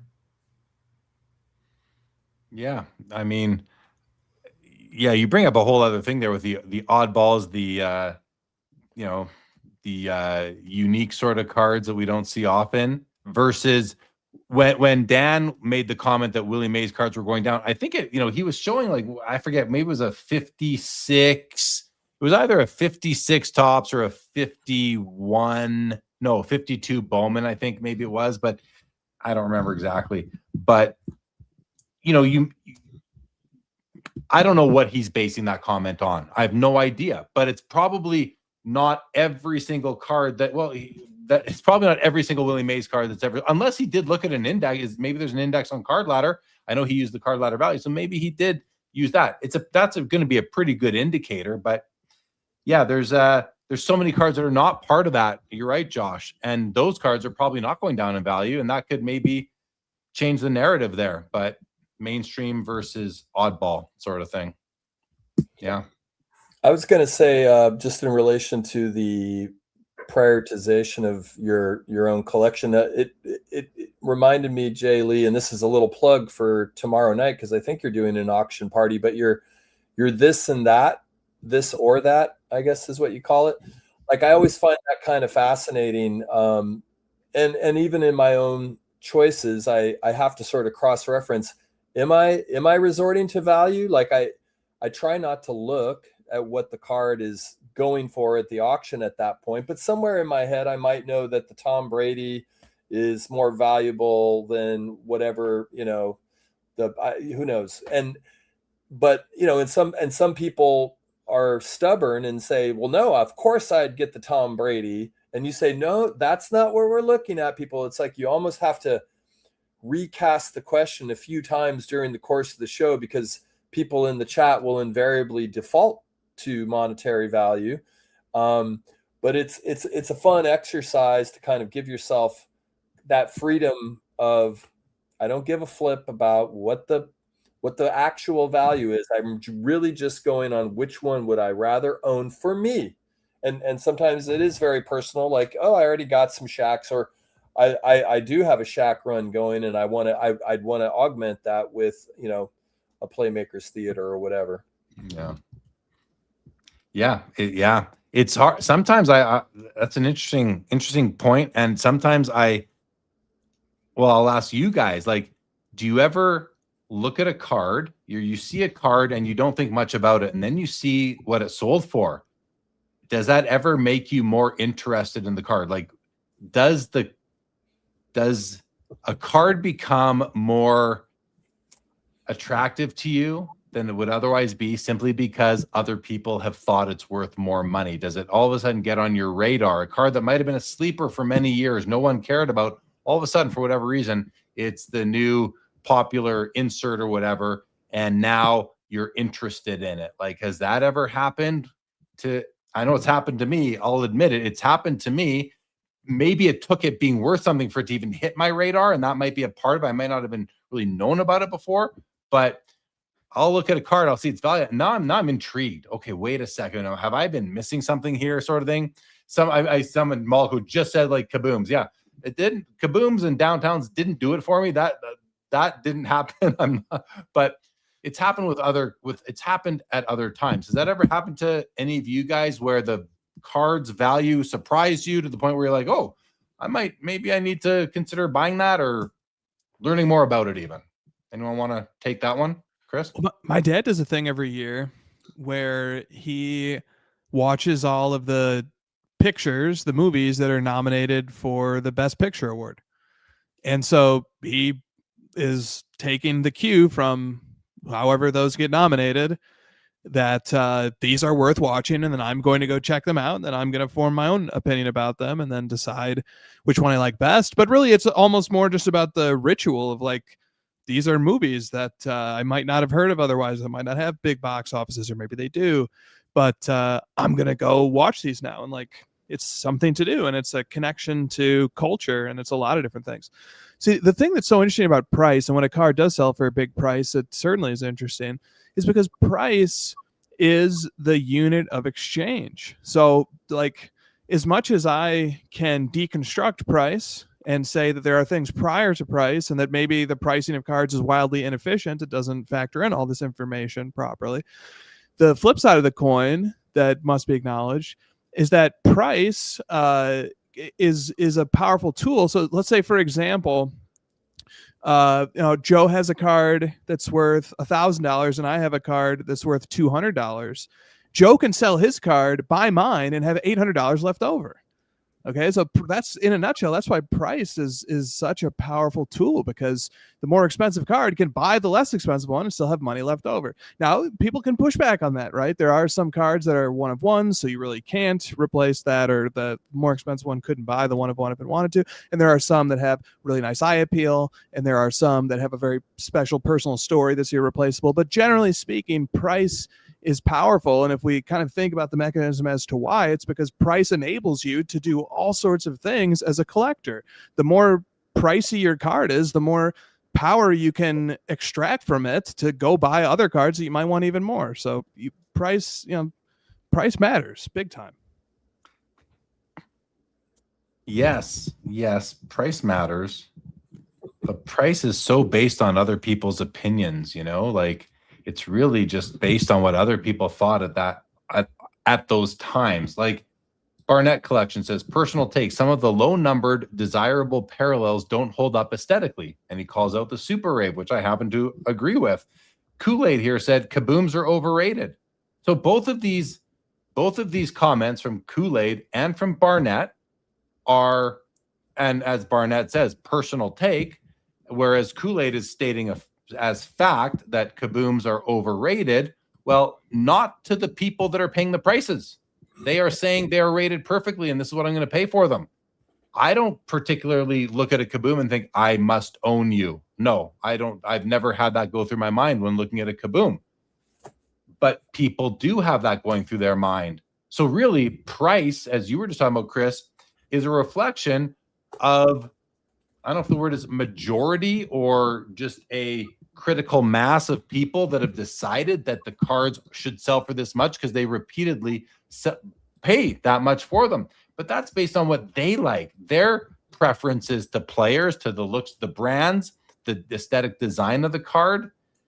Price is really based on other people's opinions. That's what it's based on. These are not, you can't go to, well, you can't even go to a card shop and just like pay a price that is based on some MSRP or something like you do when you go buy a vehicle or you go buy a new pair of pants or a shirt.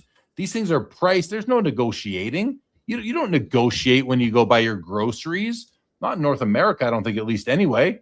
So, but you can negotiate buying cards because there is no price. It's all based on opinions. So price, this is what makes it so much fun. That's why we have the tycoons and the operators, because they can find ways to find arbitrage in this whole thing, because there is no set price. There's only historical opinions. That's all there is. All right. Thanks, everybody. We'll see you all next Saturday. Anything else, guys? Or is that like a mic drop sort of moment, if I can call one on myself? I don't know. Maybe that argument was full of flaws. It very well could have been. Anyone have any more comments? Joe?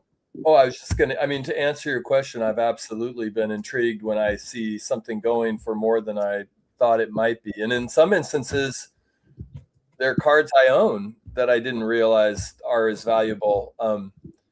Like an insert card that maybe I've held for a while, and then suddenly I'm like, whoa, that's up there. Whoa, maybe I'll appreciate the one I own already more than I had previously. And anyway, that's a little bit of that, just to respond to that question. It's psychology, right? It's a psychology of all this. There's lots of psychology going on here in our hobby, both in the cards and in our own heads, how we approach things. So yeah, in the book, Pops and Comps, that I have coming out soon, hopefully by the end of this month. No, come on, it's never really coming out. No, it's not actually a book. It's actually, Joe, talk about that there's this book, but there's not really a book coming out, is there?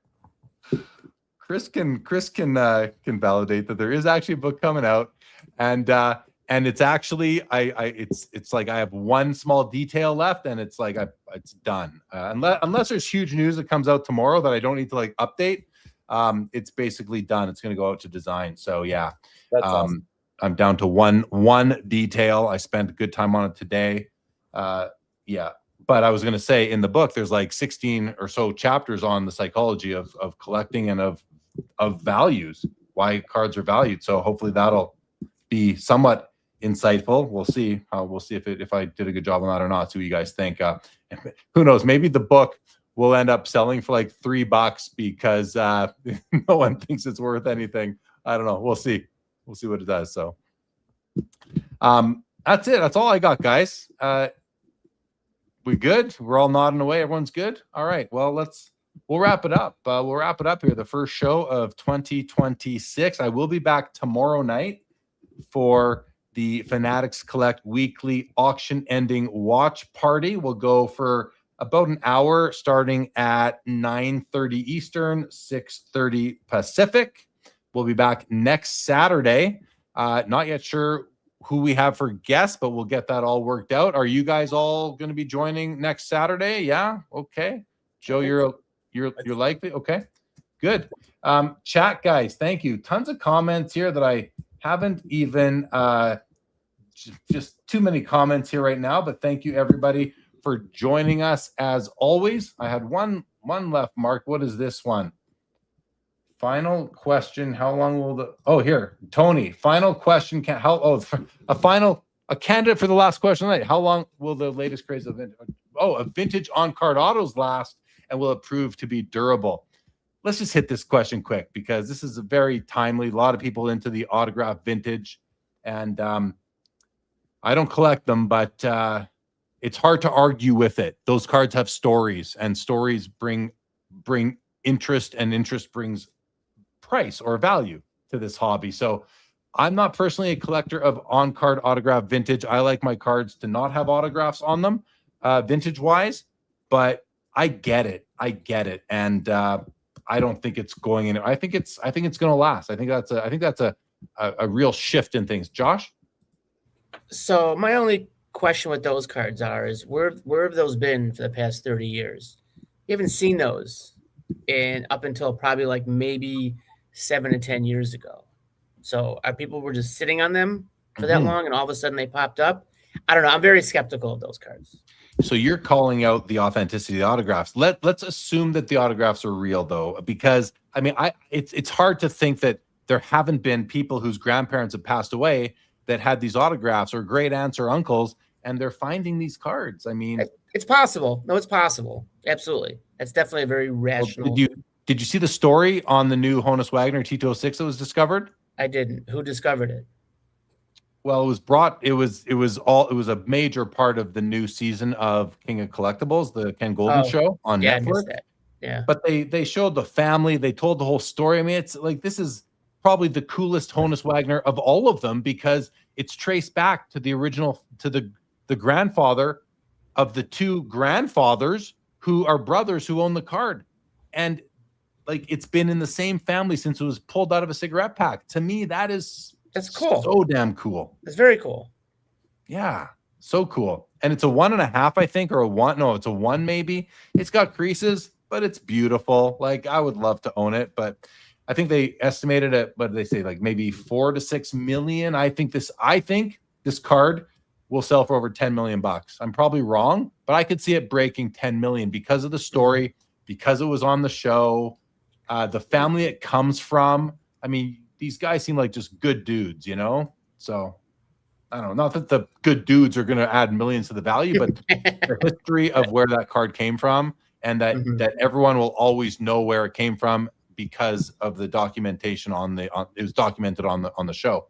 But yeah, anyone, Joe, Chris, thoughts on the future of autograph vintage? It's funny. I've kind of reflected on that myself recently, and I think it will. But I don't know if the rate of its kind of growth it will continue in the same way that it has recently. I think it. You know, I'm using these terms loosely, but there was an uptick, and I think that will sort of sustain, but not necessarily grow at that same level continuously. Yeah, I think that makes sense, right? The initial surge and all the hype around it, and people getting back in, and the race to get them. Races create competition, which creates demand, and that raises prices. Chris, over to you. Yeah, I would add to this equation that I think a big part of the appeal also is the rarity that it creates within that population of cards. So say there's a few thousand copies in existence of a card, and 50 to 60 to 70 of them have been signed by the athlete. Now there's this subset of them that suddenly has this perception of rarity. And then within those 50, 60, 70, there can be more rarity. There can be some that are period pieces that can be traced back to the players' playing days, or maybe even their rookie era. And then there can also be some that have a special inscription that is particularly appealing. And then the quality, what type of ink were they signed in, or were they not signed in ink? Were they signed in, however were they signed, and how durable will that material be, and so on and so forth. And so, I think that it adds a lot of wrinkles, it adds a lot of nuance, it adds a lot of good fodder for the collector to think about, and it adds perceived rarity. So I think that's something that as I've learned and explored and thought more and more about these as a category, that's the part that's stuck with me that I think is probably going to be pretty durable. Yeah, it's got those things going for it, right? Rarity within the card itself, quality of autograph, period time of autograph as well. And the fact that the player held the card and touched it, that gives story. So that's all a big part of it for sure. All right, guys. Well, thanks to everyone yet again. Thank you, Laura. Appreciate it. Carl, glad you made it here. Carl, Michael Rader, thank you so much. Foulball says ink on cards is bad. Thank you, Tony. Appreciate your questions tonight. Bob Boozle, always enjoy having you in the chat, young man. Colin Murray says tons of vintage autos out there. That's all they did was play the games and sign cards at hotels or shows. So yeah, who knows? That's another thing, is the unknown future supply. Excuse me. But guys, with that, we're gonna wrap this up because we're 3.5 hours now. So thank you, Joe, Josh, Chris, Paul, and Leighton. Thank you, chat. Guys, you are all invited to join the Hobby Spectrum. Just go to hobbyspectrum.com or thehobbyspectrum.com. They will both get you there, and you can just put in your name and email address, and you will get an access code within 48 hours, and then you are on. Everyone is invited. Thank you for joining. Again, I'm back tomorrow, but here on the first episode of Sports Cards Live 2026 on January the 3rd, 2026. This episode of Sports Cards Live is now... Damn, it's always so hard. I'm trying to point at Chris. Over.